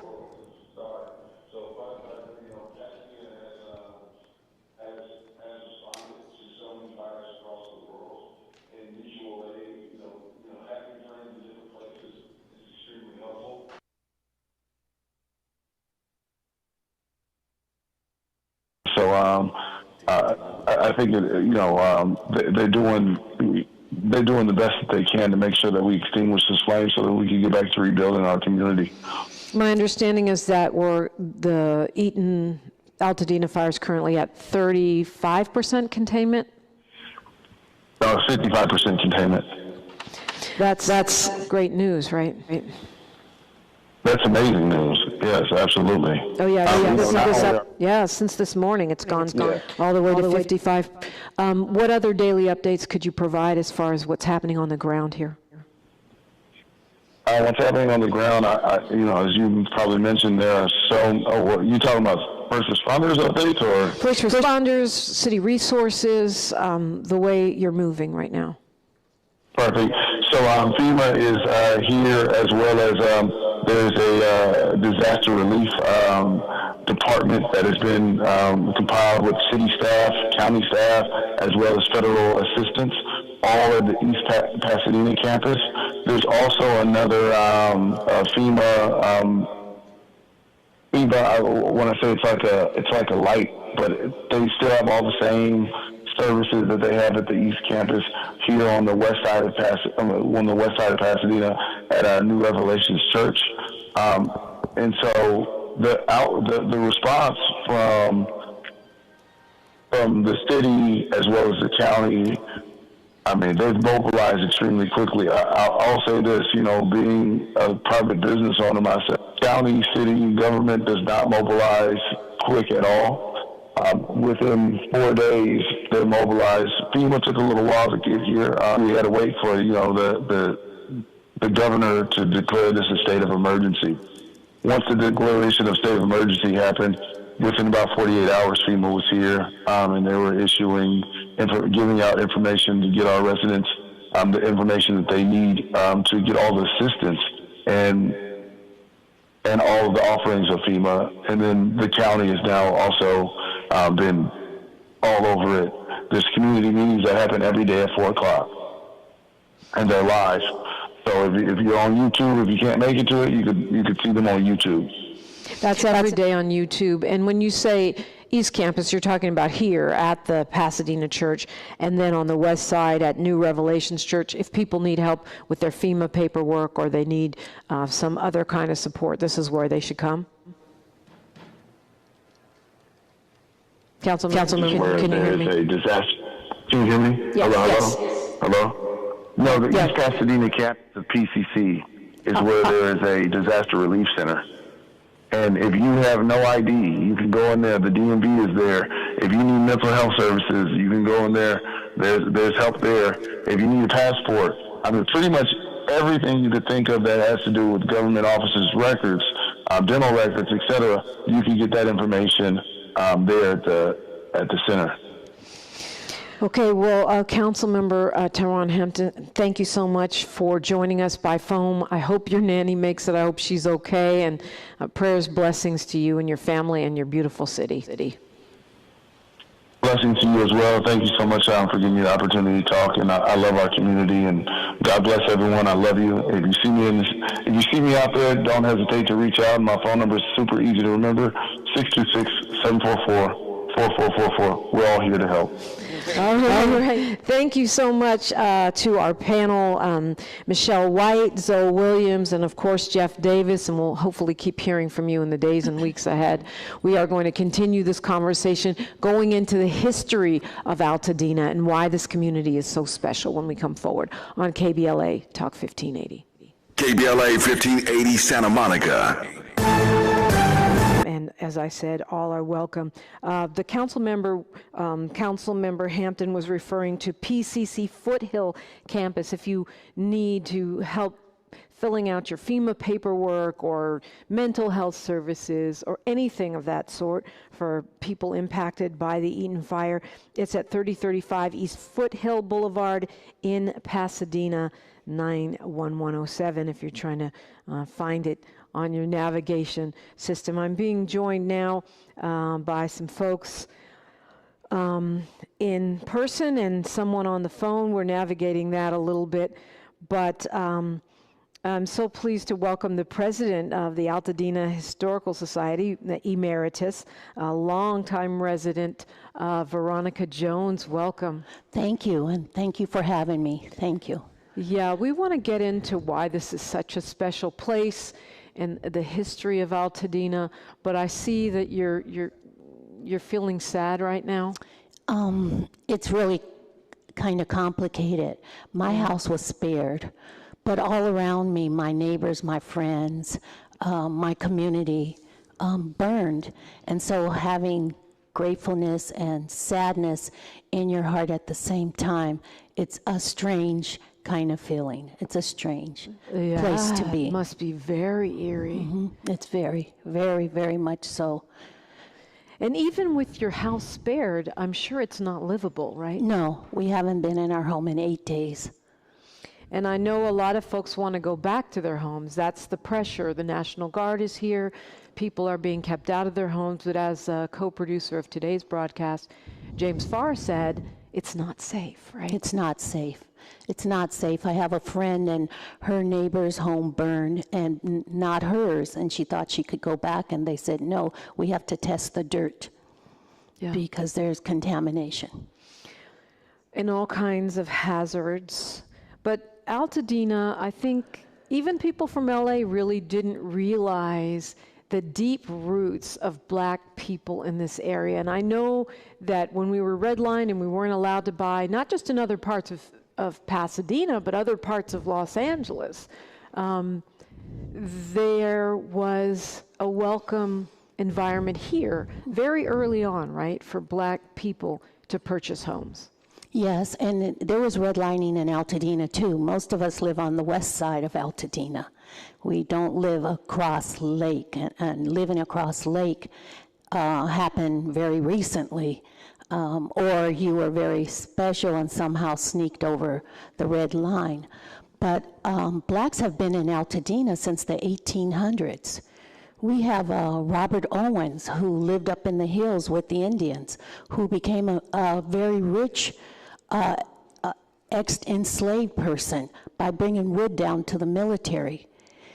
We have Biddy Mason, who was in Altadena, who now has a monument in LA, but she was in Altadena. I didn't know that. Of course I know about Biddy Mason, a woman who walked in Altadena. miles and miles and then became one of the first really wealthy, formerly enslaved persons. Exactly, and it's not documented, but the story is that she owned the land down at the Rose Bowl. Yeah, that's the story. Now, it's not documented. We don't have the proof, and we understand from what the story says is that she gave the land to the city. Well, that just seems suspicious to me, giving the land to the city. It was suspicious. It was a landfill. It was a landfill, and she owned it. And George Owens, who is on we have lots of trails in Altadena. The El Prieto Trail is named after him, the dark one, because he was up there with the Indians, and that's what they named the trail. And Prieto is dark in Spanish. Exactly. Yeah, so they named the trail after him, and that's what they called him, the dark one, and that was in the 1800s. Wow. So this is going back, I mean, this is pre-Civil War, obviously. Yes. We have Ellen Garrison Clark. She came from Concord, Massachusetts, and she was the daughter of slaves. And she came to Altadena to teach Blacks to read and write, and it was illegal at the time that she came. She's buried in the Mountain View Mortuary in Altadena. So Blacks have a long, deep, deep history in Altadena. And it's starting to come to all of our attention a little bit more as a result of this tragedy, of this catastrophe. But I can feel it just in talking to you that there's a deep and grave sorrow about the potential loss of this historical legacy. It is, it's hard to even find the right word, and the words get scrambled in my brain with the smoke and everything else that's going on. But up until COVID, things weren't even documented at the Historical Society. COVID and George Floyd brought attention to the Historical Society that they weren't doing their job. They were not recording the history of blacks. They had the movie stars, Sidney Poitier and others that lived in Altadena, but they had not recorded and archived the history of blacks. So our mission has been for the last 3.5 years to get that history and to archive it and to have it so that it's there for the future. Because what the Historical Society is, it's not a museum, it's an archive. They archive the history and they have it there for others to come and research. For scholars and authors and the like. Also joining us right now, Vice President of Student Services, Enrollment Management, and Equity Initiatives at West LA College, but also an Altadena resident with deep roots here as well. Dr. William Sims, welcome. Good morning. How are you? I'm blessed. How are you doing? More importantly, I'm doing well. I am and have been encouraged by my friends, my parents, my children, and the spirit of Altadena. This is a undefeatable community. I love that. Undefeatable community. Tell me about your roots and what's happened with you and your family in this fire. Our family has been in Altadena for the last 45 years, in really the central part of the community. And I was born in the house that burned 8 days ago. My brother and I were both born there. I'm sorry. We were raised in this community. I've had the pleasure of being of service to the community as a field rep for now Senator Adam Schiff, as the Neighborhood Services Director for the City of Pasadena, as the Dean of non-credit and off-site campuses for Pasadena City College, and participating in youth sports and leadership programming. My idea for serving the community is really rooted in many of the people I look out across this room and see. These are the people whose lives I model mine after, and my parents connected us intentionally to community. So, you know, I've tried to see this as a rebirth. When fire devastates a community, I think it can be destructive, but it can also provide the opportunity for a new day.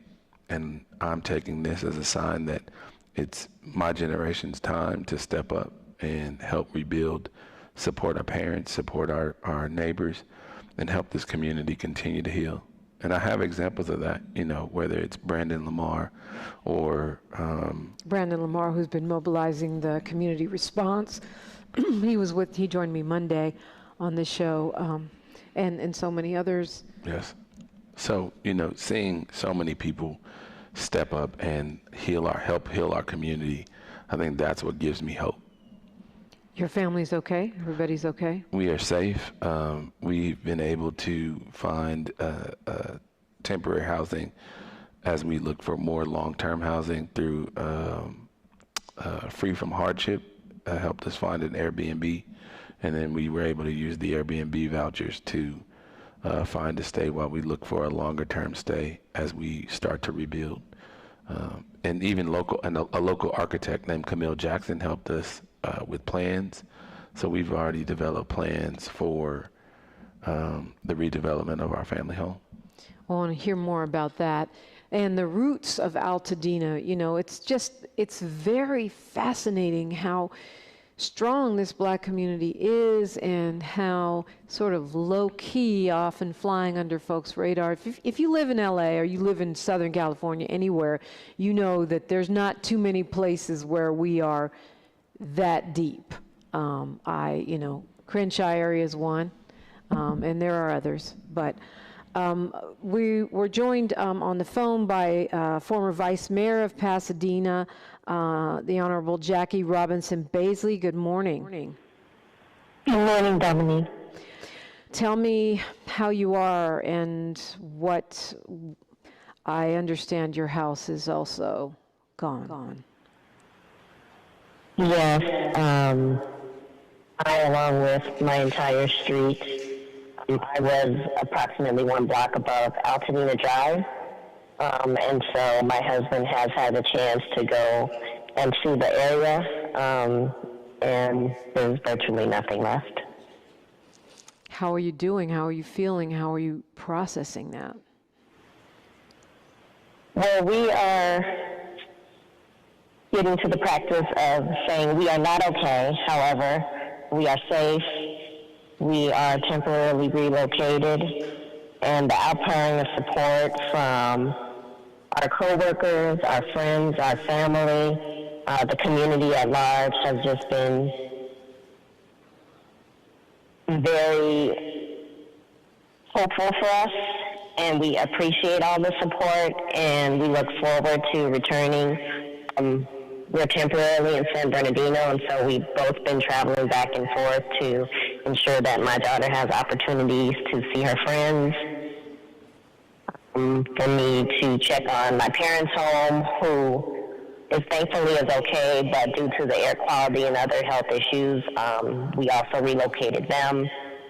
And so it's just going to be a transition period as we aim to go back closer to Pasadena and Altadena. Yeah, that's another issue that we can address when we come forward, which is people are scattered, right? People have gone wherever they have family, where they have friends, where they have resources.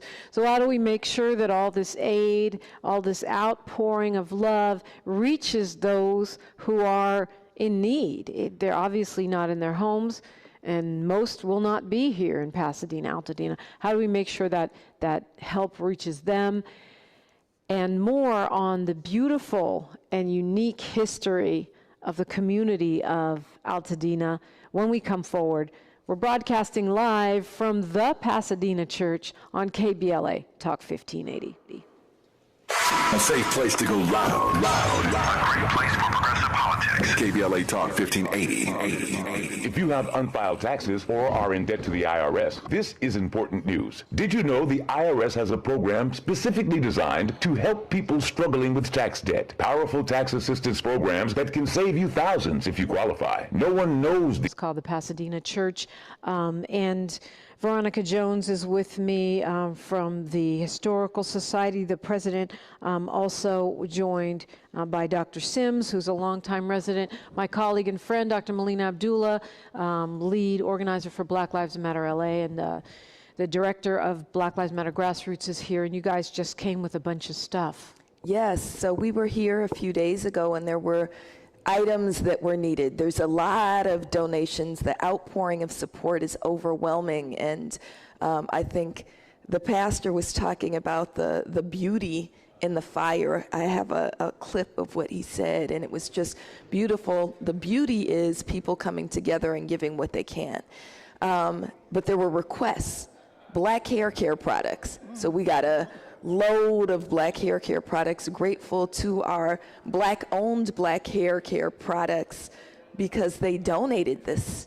You know, we have a truckload full of black hair care products. We have N95 masks. We have toiletries. These are the items that were requested. So we're trying to make sure that the community gets the items that were requested. When you hear these stories, everything burned, right? Everything burned. So what do you do when you're trying to piece your life back together and survive in the interim? And so we're trying to help that process. Black Lives Matter Grassroots and Black Lives Matter Los Angeles. We can't restore what's been lost, but we can help to rebuild, and that's what we're trying to do.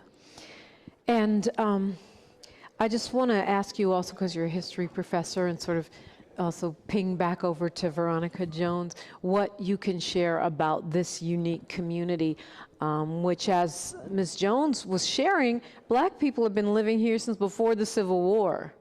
Look, Ms. Jones is the expert, and I'm a Pan-African Studies professor trained in political science, so politically I can give you the political history of what we're facing. That, you know, this is one of the most important black historic and cultural spaces in the entire nation.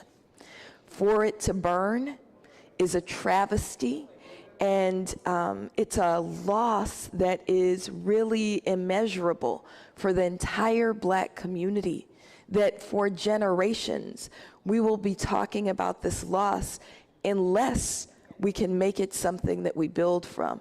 On my way in, I heard Brother Martin Gordon talking about bringing Altadena back Black, and I will say, I'll add an on it.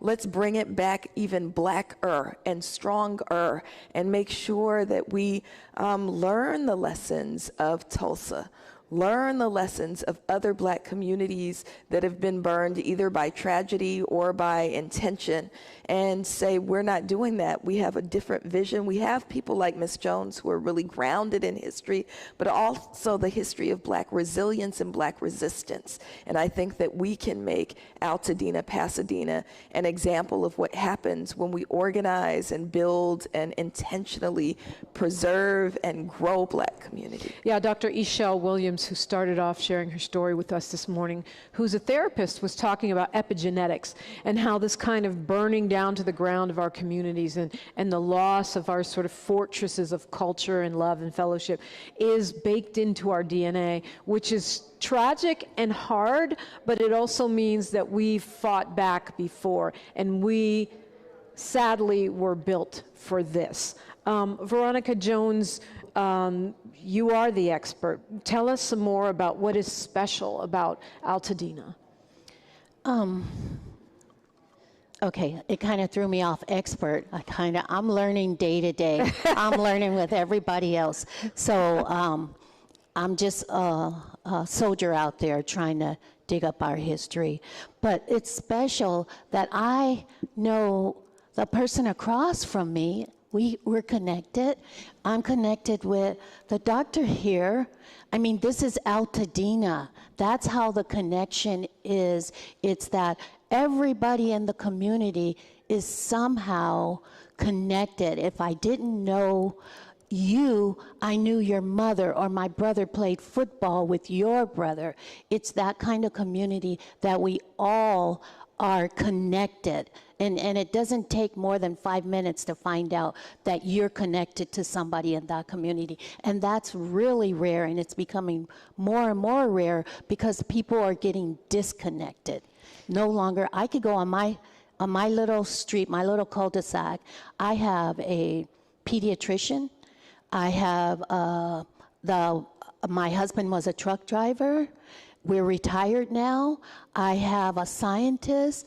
I have the retired homemaker. So it's a very diverse, especially on the west side. We have more PhDs, even though we're called the underserved, but it's underserved by design. So Altadena is very unique in that we have learned to live together. We've learned to live with, the doctors learn to live with the truck driver. We don't have to separate that. One of the things that I found remarkable in preparing was that 8 out of 10 African Americans living in Altadena own their own homes. That's very 80% of Black people own their own homes. That I would wonder if that's got to be the highest. Is it the highest in the country? It's the highest rate, and it's double the average. But you know, Dr. Sims? I think, Mrs. Jones, you bring up a really salient point for me, is that it's not that we learn to live together. We are a community of people who haven't forgotten the recipes of the South, right? In the Great Migration, so many of the Black families that moved here from Texas and Arkansas and Mississippi and other places, we lived together before. You know, the doctor lived next door to the butcher, to the baker, to the candlestick maker. Exactly. And so in Altadena, we have preserved the way of life.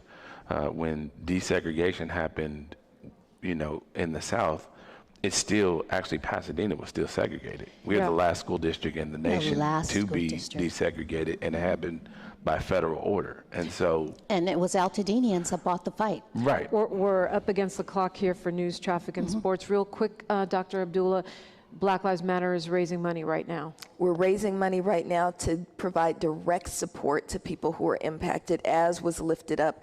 Folks are scattered, right? So we want to serve the community of Altadena, Pasadena, and we also know we got to get it to where they are. BlackLivesMatterGrassroots.org. Yes, Black Lives Matter, BLMGrassroots.org. BLMGrassroots.org, news, traffic, and sports, then more on KBLA Talk 1580. She's reclaiming her time on KBLA Talk 1580. More First Things First with Dominique DiPrima when we come forward. I'm Bree Wood with 4 Things You Should Know with BIN News. State Farm will renew policies for homeowners affected by the Los Angeles County wildfires, reversing their previous decision to drop coverage. They have received over 7,400 claims so far, with more expected. The family of Robert Brooks, beaten to death by corrections officers. We're going to get it all in today. I want to give some love to my African-focused trailblazer family, Nalo and Melanie, here at our broadcast live from the Pasadena Church. And Melanie, a longtime Altadena resident who has been severely impacted by this terrible fire. I want to welcome also to the mic the pastor of this particular church. He has been kind enough to open his doors to us. He's the head coach. They call him head coach, senior pastor at the Pasadena Church, which they call the Church with No Limits. Yeah, thank you so much for welcoming us in, Pastor Kerwin Manning. It's so glad to have you here. We're honored that you're doing the broadcast from here, right in the community, right where things are happening, and it's just our joy to be able to be with you today. Tell me a little bit from your perspective. You've been preaching in this community 20 plus years. Mm-hmm. Tell me what is so special and important about Altadena as a Black historical community? Yeah, as you said, I've been pastoring in this community for over 23 years now, and when preachers get together, they want to know how big is your church, and I've been telling people for years that my church is 186,000 because that's the population of Pasadena and Altadena. So the church has been here. We will continue to serve and meet the needs of the people. So our goal is to find a need and fill it, find a hurt and heal it. So especially Altadena and the families there, it's so important to for the church to offer resources, that's a no-brainer for us. But the church is in this particular special place to offer hope and to offer just an assurance that weeping may endure for a night, but joy comes in the morning, that things are gonna get better. So that's what we're here doing, and we will continue to do until the Lord calls us home.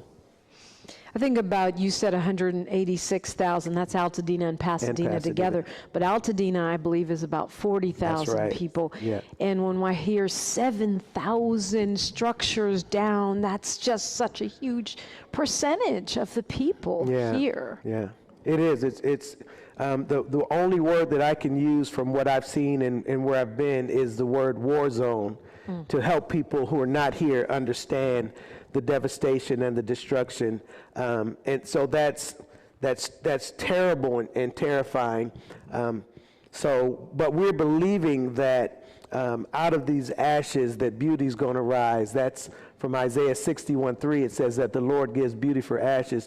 When I've read that scripture for years, but when you're in a different situation, it hits differently. You know what I'm saying? Yes. Just like a song, like when you're in love and things are going well, a song might pass across you. It sounds good, but you don't think about it. But when she breaks up with you, and then it comes back on, she used to be my girl. If I had a chance, I'd take her back. For a matter of fact, that song hits differently. And in the same way, the scripture is hitting differently now because we're standing in the ashes and we're wondering how can anything rise from this. But that scripture now becomes a promise that the Lord is going to provide beauty for ashes. So we're unofficially calling everything I do, I'm unofficially calling it Operation Beauty Will Rise, because we're going to see it, especially our Altadena families. I love that. Operation Beauty Will Rise. Yes. We have the former vice mayor of the city here on the phone, the Honorable Jackie Robinson Baisley. I'm so sorry for the impact on you and your family. And what would you leave us with this morning?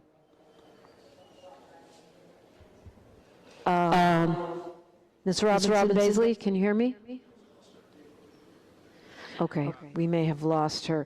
We may have lost her call.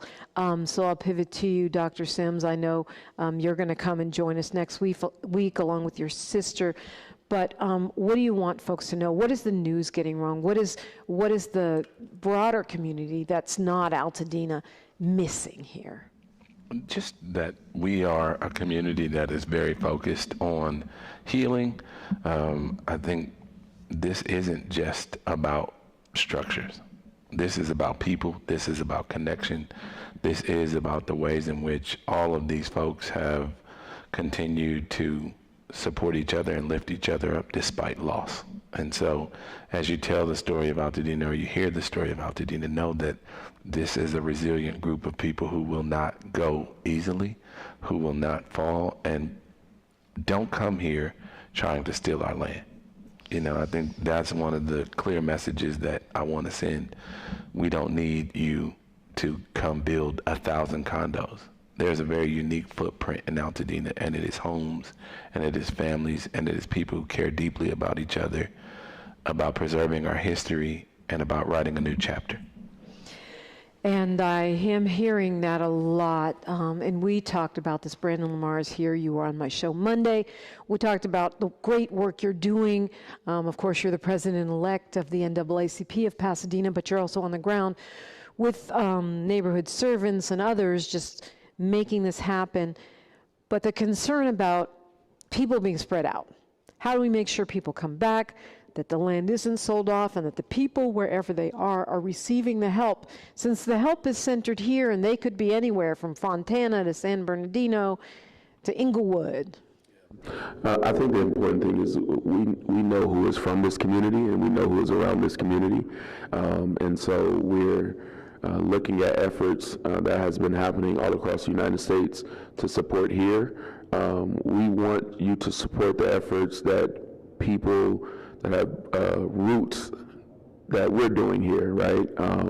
It's amazing that we're talking to all kind of organizations that want to help and want to support, and we're just asking you to get in line of what we've already started, what we're already getting done, because we know the families, we know the churches, we know the businesses, we know the lawyers, we know the architects, we know the insurance agents, and so there are people that are from here that knows the roots of our community, and I think that's the important thing is, you know, as of right now, we have people that are spread out, but sooner rather than later, we want those people to start coming back into this area because as William said, and so many other people are saying, our land is not for sale. We're not selling it. Our land is sacred to our community. Our roots is here for generations and for generations to come.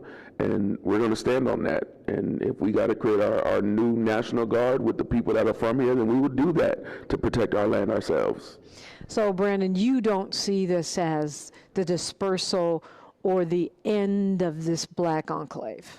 I don't see that way. I see that there are people that outside of our community that can perceive that with, like I said before, there are people that are already, and organizations and businesses that are already offering families money for their land, right? And I think we have to come together, but I think we have to be strategic in us coming together. And if we're not strategic in us coming together, then things like that can happen.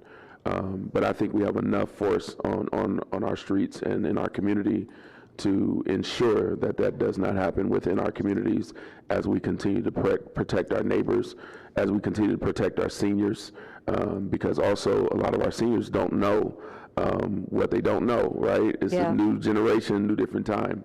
And so we literally have to allocate those resources to our communities, which is one of the reasons why we partnered with Pastor Cohen Manny in the first place. This is the area where the fire started. And there were no resources happening on this side of town. And Pastor Manny was gracious enough to open up his doors, literally had one conversation, and that next Monday, It was stuff here. Over the weekend, they were working to get it together and everything like that.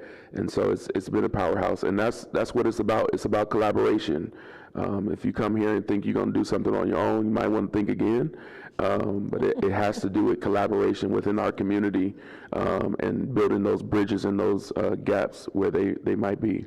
I think so. What I'm thinking of also as I'm hearing you, Brandon Lamar, and also Dr. Sims, is it's also important to spread the word. We have to tell the people who are in Inglewood or San Bernardino or even the Bay Area, wherever they went for shelter, wherever they're staying with family, that they can come back here and get the resources at this church, at the Pasadena City College, and wherever else. There's one other location, right? Yeah, we're at the Flint Ridge Center and Pasadena Church here. And, those things are so important.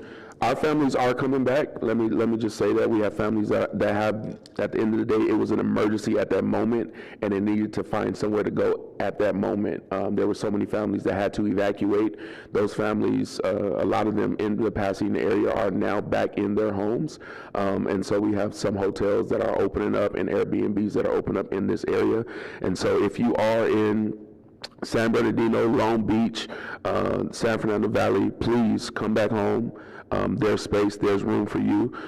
We have people that are willing to help you even find hotels in the area and find housing in the area.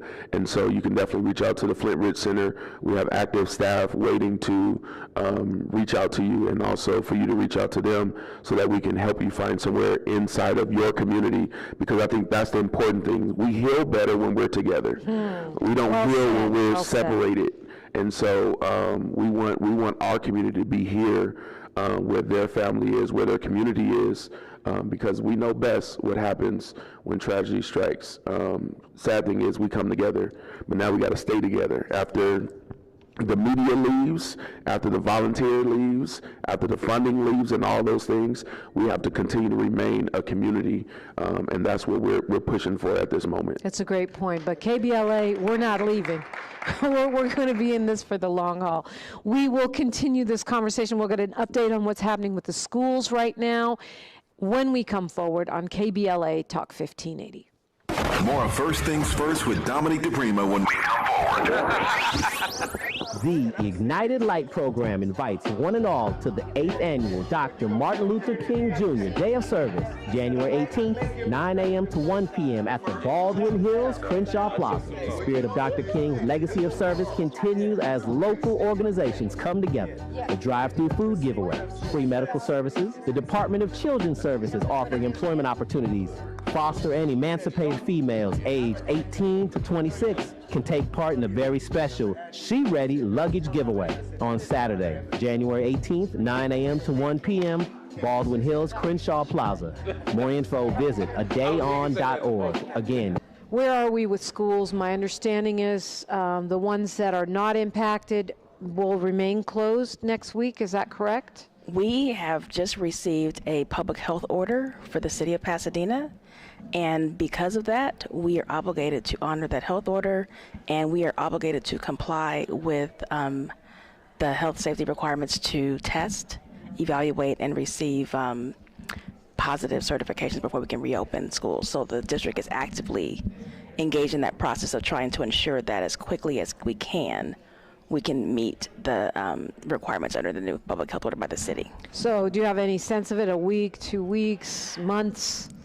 I'll say the district staff is working aggressively to do all that they can to get students back on campus as soon as it's possible and it's safe. But we are prioritizing health and safety first and foremost. Of course, and there will be no pivot to an online class model? That decision has not yet been made. Okay. And what about mental health support for the kids? I'm so worried about the children right now. We have a robust set of resources on the district's website, which is pusd.us. On their Canvas and on the front page of the website, there are social emotional learning supports for students. There are asynchronous learning opportunities, but there is not a current expectation of students to engage in that way, because we do know that right now things are really difficult. People are just trying to put one foot in front of the other. And so we're trying to honor the human needs that people have right now to sort of stabilize themselves and not put the expectation on students to actually have to continue with their learning at the moment if they are not able to. And what about those teachers? We have so many employees that are impacted because people who, in the same way that Altadena is a community where people live here, work here, and have family here, the district is very much the same way. So you have folks who have their parents are here, their siblings are here, their cousins are here, et cetera, and they live and work in the district. And so when your system and your safety net is impacted, so if you lose your home, I would go to your house because you're my sister. She lives around the corner. She lost her home too. So I don't have anywhere to go. So we have so many employees and students that are in that same predicament where their whole family has been impacted in a way that we just can't even try to figure out how to comprehend that. So we're being as mindful as possible and as graceful as possible. Central office staff, it is maintenance and operations staff, it's teachers, it's principals, it's across the whole system that people that have been impacted by this fire and that are displaced and are trying to figure out what their next step will be. One of the things I haven't heard as much about, Pastor Manning, is a lot of people lost their businesses, and there's jobs that are associated with that. And the impact of jobs is much further and wider.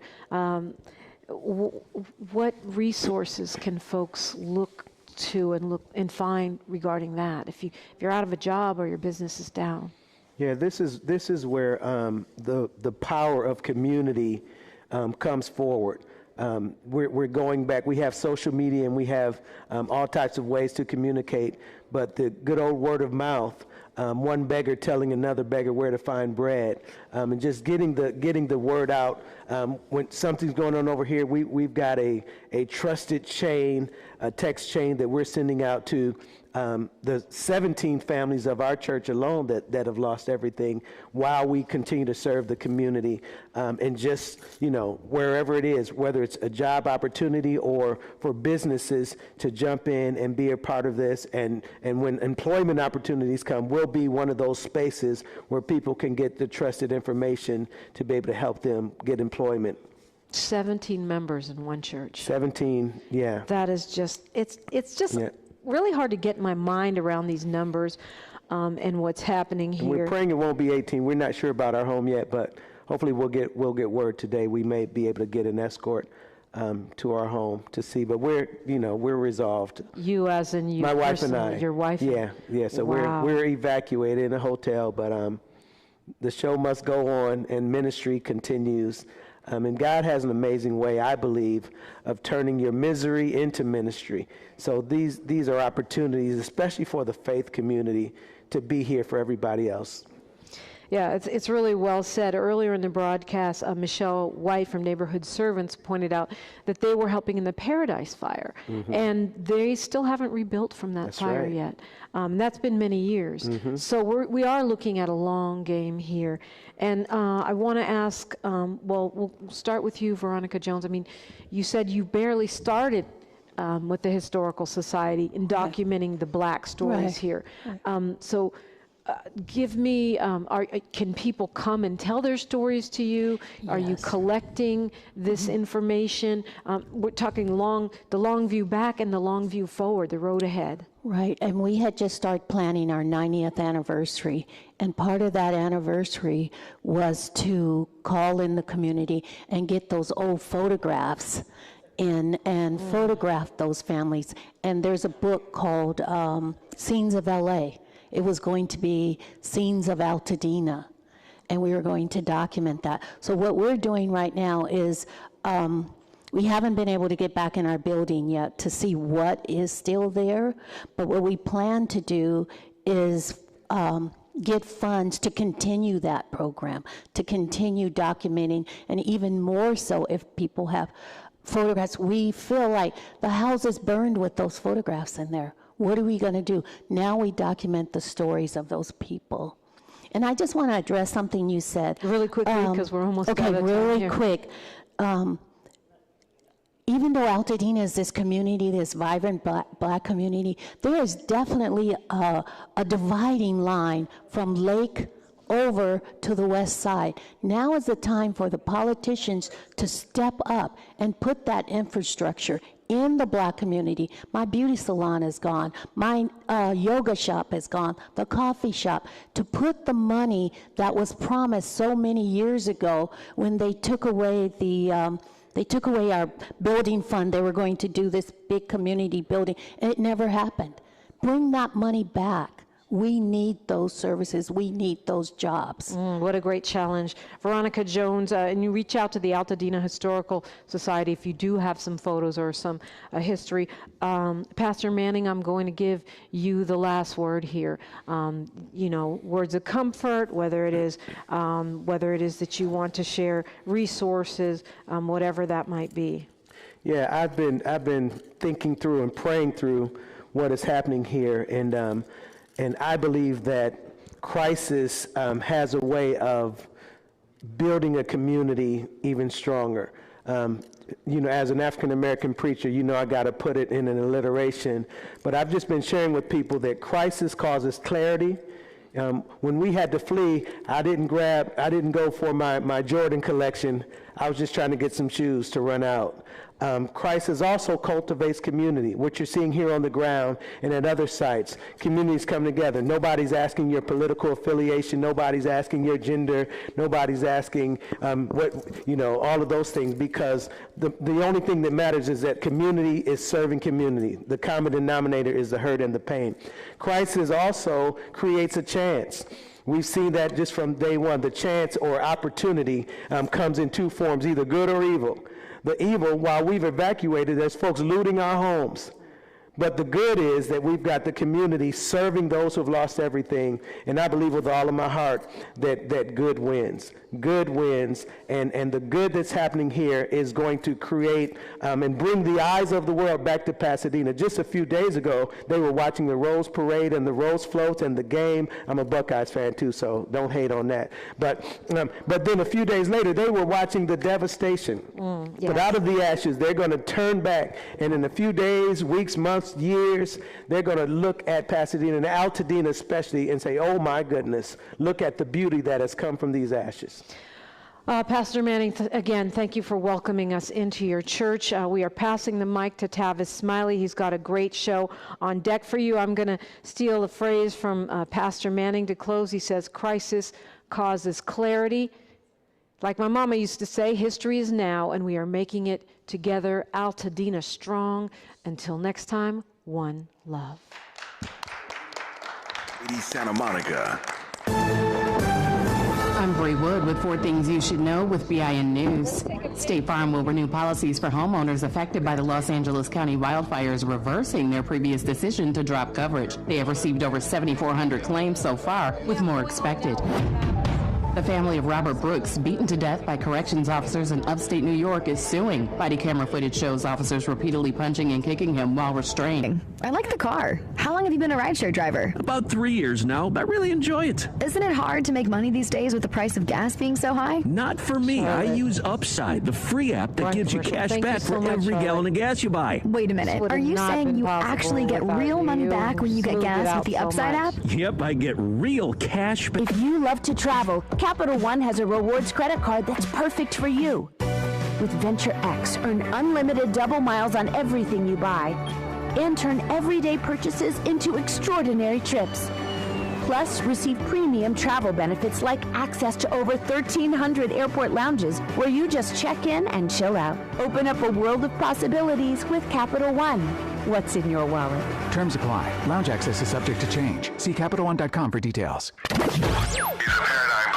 And the top-rated African-American talk show host in the nation, according to Talkers Magazine. You're tapped in with Tavis Smiley right now. Tavis Smiley and Dominique DiPrima, who's the host of First Things First on KBLA Talk 1580 here in Los Angeles. Dominique, how are you this morning? Oh, I'm overwhelmed, Tavis, and very grateful. It's just an incredible community outpouring today. So I want to spend just a few minutes talking about what you heard. I was listening today to your program, of course. An amazing job, first of all, to you and the team out in Altadena, to you and the entire team, you and you and Mike and Charlotte and Sky and all of our team. I thank you, Brother James, who helped out in producing your show today. So I'm grateful to all of you for being there and doing such an amazing broadcast. What makes it amazing for me is that this Black Talk station had a chance to allow these black folk who've been impacted by these fires to tell their own stories. There's nothing, as you know, being a media personality for many years, there's nothing as you know, like people being able to share their own stories in their own voice. And I was speaking of impacted, I was more than impacted in your first hour listening to the stories of these persons who lost everything. The brother who was awakened at 3 a.m. in the morning, as he put it, by not his better half, but his best half, who was on travel. But she's on travel watching the fires in L.A., not even here. He's in the bed at 3 a.m. She called and woke him up and told him to get out of the house. And but for her calling to wake him up, he wouldn't be alive to be on your program today, but he lost everything. I heard the doctor, the sister, tell her story. About 17 members of her family in 6 or 7 different households, all living in the same area, and pretty much all those houses burnt down, and they literally at 3 or 4 o'clock in the morning were caravanning as a family out of Altadena. And it made me think about the historic nature of these black neighborhoods in Altadena. It was moving for me to listen to these stories, these first account stories of these persons who've lost everything. What was it like for you sitting there next to all of them? It was, beyond moving, Tavis. I mean, Dr. Ishelle Williams, you're talking about a therapist. 6 of her family homes were destroyed, down to nothing. And I had the opportunity sitting next to her. She passed me her phone, and I was looking at the pictures. And something about seeing it on a personal phone where it took me to how it would feel to go home, and there's nothing left but one wooden board with your address, and everything else is in ashes, and your chimney, and that's it, nothing else left. 6 houses. The fact that in Altadena, this black enclave in LA, 80% of black families own their own homes. So when you talk about 7,000 structures burned in a town of only 40,000, you're talking about an incredible impact on, and 1 out of 4 people. Mm-hmm. Yeah. Something that came through for me today, listening to your program, listening to these stories that I had never really considered. And I say this not to demonize or cast aspersion on anybody else. I'm thinking now of the great intellectual Du Bois, WB, who once asked the question, would America have been America without her Negro people? That's a Du Boisian question. Would America have been America without her Negro people? Clearly the answer is no. There's no way that America is the nation that she is with all that we still have to do to become a true democracy. No question that we are where we are, in large part, because of the grand contributions of black people. So America wouldn't be without us. Now, you can answer that question, I think, in the affirmative, Dominique, without demonizing or casting aspersion on any other person, creed, or culture. But here's what popped out for me that I'd never really considered in the way that I heard it today on your program. When we hear and watch the news and these stories about the Pacific Palisades or Brentwood or Malibu or the Hollywood Hills or other parts of Southern California that were also not spared by these wildfires, we hear the term neighbor. And neighbor is it's a great word. I mean, I hope I'm a good neighbor to my neighbors, and I've got some good neighbors that have been kind to me, but that word neighbor is a good word. But today, what struck me was that in Altadena, these people don't consider each other as neighbors. It's family. It's a community. And that is the best of the black tradition. And that, for some reason, listening to all these people tell their stories and listening to you explain and introduce people, and everybody in Altadena pretty much knows everybody. I mean, we joke about the fact that white folk think we all know each other. We really don't. But in Altadena, it seems like it really is the kind of family, the kind of community. These folk have been there for generations, and that popped out at me today in a way that I never considered it. There's a distinct difference between just being a neighbor, which is a beautiful thing, versus being a community. Dominique. Yeah, and being a family. You mentioned Martin Gordon, who had been living in his home for 50 years in Altadena, 50 years. This man is a member of the Black Panther Party, longtime community activist, and this is a man, you said, his best half, as he calls her, woke him up out of his sleep, and he fled, and literally minutes later, his home was consumed by fire. Everything, including all of this history, right, of the Black Panther Party, of his community activism in Altadena and the Pasadena Community Coalition here. And you're right, people we had booked to do this show that we didn't know knew each other. And this one's my cousin, and that one's my neighbor, and I grew up with this one. It's an incredible web of family. Yeah. The other thing that hit me today in a way that I had not processed it heretofore, that's why it's important to get out of the studio sometimes and go to the people and let the people see you and let them know that you see them. But most important, to let them tell their own stories in their own words. What I resonated with today in a way, again, that I had not heretofore, is that, to your point about Mr. Gordon and even the good doctor, there's so many people who have lived in Altadena, not just for years, but again, for generations. But for those persons who are, as I like to say, more chronologically gifted, I don't want to call them old, but they're more chronologically gifted, because with that comes a great deal of wisdom. We heard a lot of that on your program today. But for those who are more chronologically gifted, it begs the question, do I rebuild? I'm trying to juxtapose two things, Dominique. On the one hand, not wanting the interlopers to come in and to take this precious land and to turn it into whatever they're going to turn it into, and to buy this land for pennies on the dollar from these black folk who've been there for years. I want to ward against that, and I'm glad that you talked about that. I'm glad you had Jeff Davis, as I recall, along talking, giving some great advice about what to do in terms of your insurance policies, et cetera, et cetera. So a lot of good information came through the radio today, courtesy of your program and your guests.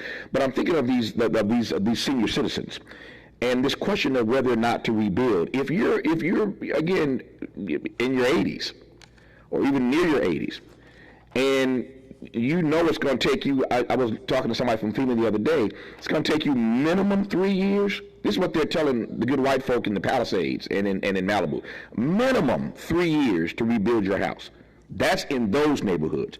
You know the red tape that Negroes have to go through. So if they're telling the good white folk 3 years, God knows how long it's going to take to fight with your insurance company, et cetera, in places like Altadena, which begs the question, if you're a person of a certain age, do you want to rebuild? I mean, do you want to spend the next few years of your life going through all the drama of dealing with, I've been there, dealing with contractors, et cetera, trying to rebuild, which begs the following question, which is, if you're not going to rebuild because you're a person of a certain age, all that history is lost, that land is sold, what happens to these historic black neighborhoods, if any of that makes sense to you? It absolutely does. You mentioned Jeff Davis. He's created something called Alta Pass Claims to help people deal with just those kind of questions. And I love the way the insurance community, black folks, are actually mobilizing.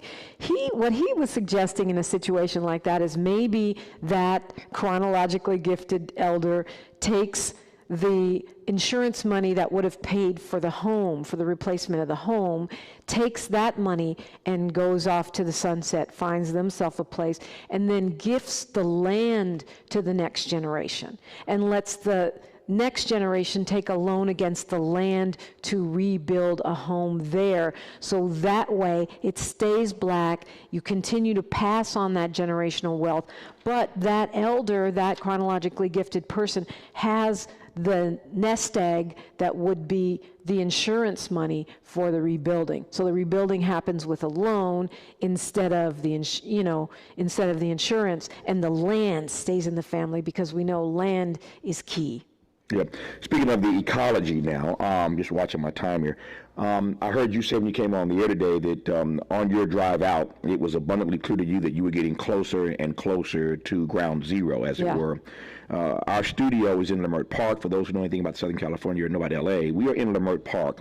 And for all of you who are still texting and calling and writing, I appreciate it. Yes, we are okay where the studio is concerned. Everybody on my team, is okay. One of my colleagues here at the station in LA, Zoe Williams, was on with Dominique today. There are two of his family members, two brothers, in fact, who are still missing. And Zoe, I can hear the pain in Zoe's voice talking to Dominique about his being out there. Again, he was on Dominique's show today and was leaving the show, or will be leaving the space to go to shelters again today with his family members, trying to locate his two elder brothers. And so there are people who are still searching, but I heard you say that on your way out, you could tell you were getting closer to ground zero because from Leimert Park, Dominique doesn't live, I'm going to give you her address, but I know she doesn't live too far from this studio.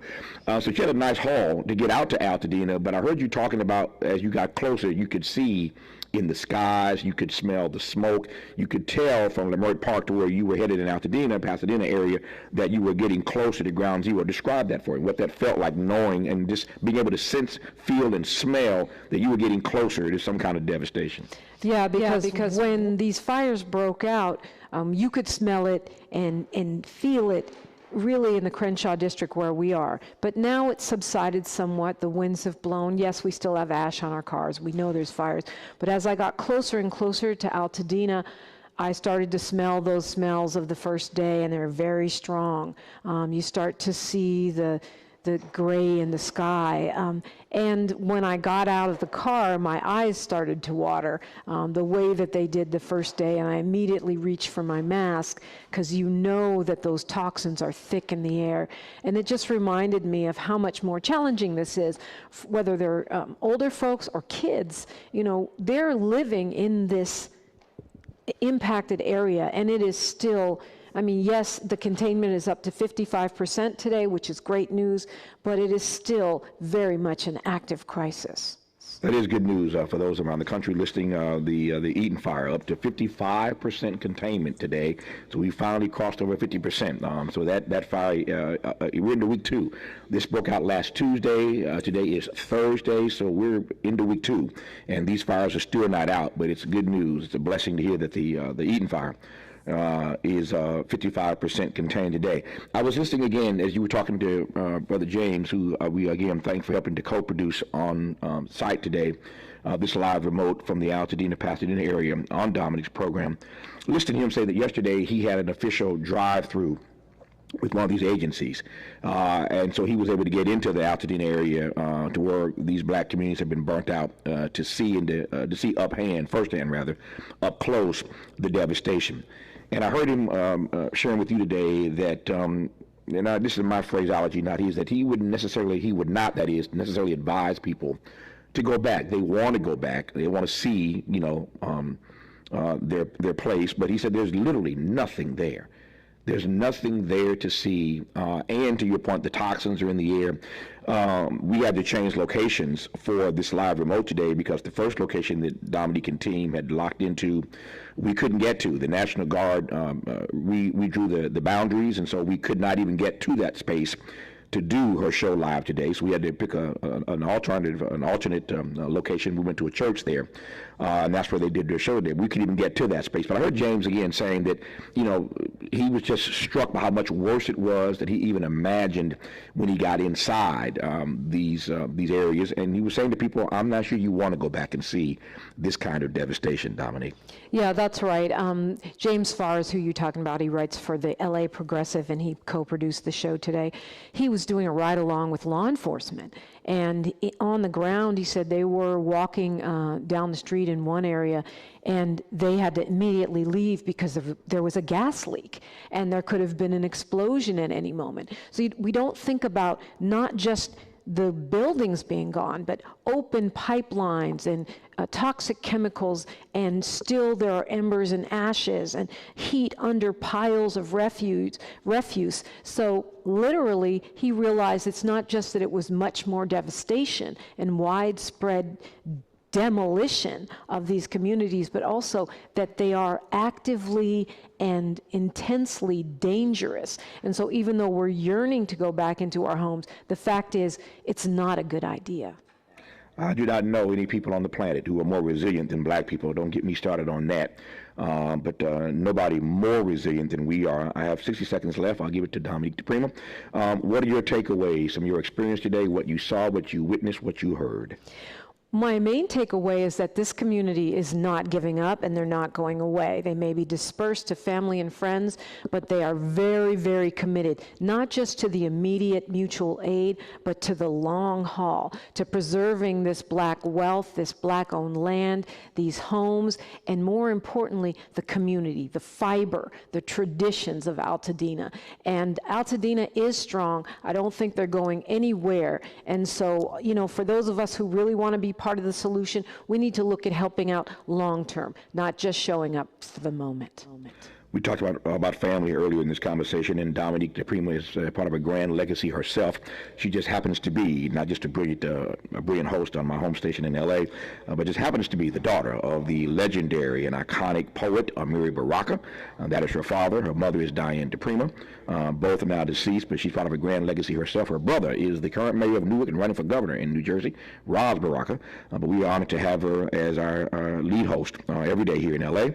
on KBLA Talk 1580. Her program is called First Things First. Her name is Dominique DiPrima. Dominique, thank you for our amazing show today, full of information. I'll see you get back to the studio. Thank you for your time. Thank you, Tavis. Thank you, Tavis. More of Tavis Smiley when we come forward. This is getting good. Yeah, man. Tavis Smiley continues when we come forward. Great. Progressive presents Renter's MVP's Most Valuable Possessions. Today's MVP, Tom Kelly's carbon fiber mountain bike. Because more than riding his carbon fiber mountain bike, Tom loves telling people about his carbon fiber mountain bike. Friends, family, even a local barista knows about his carbon fiber mountain bike. And that's why Tom's carbon fiber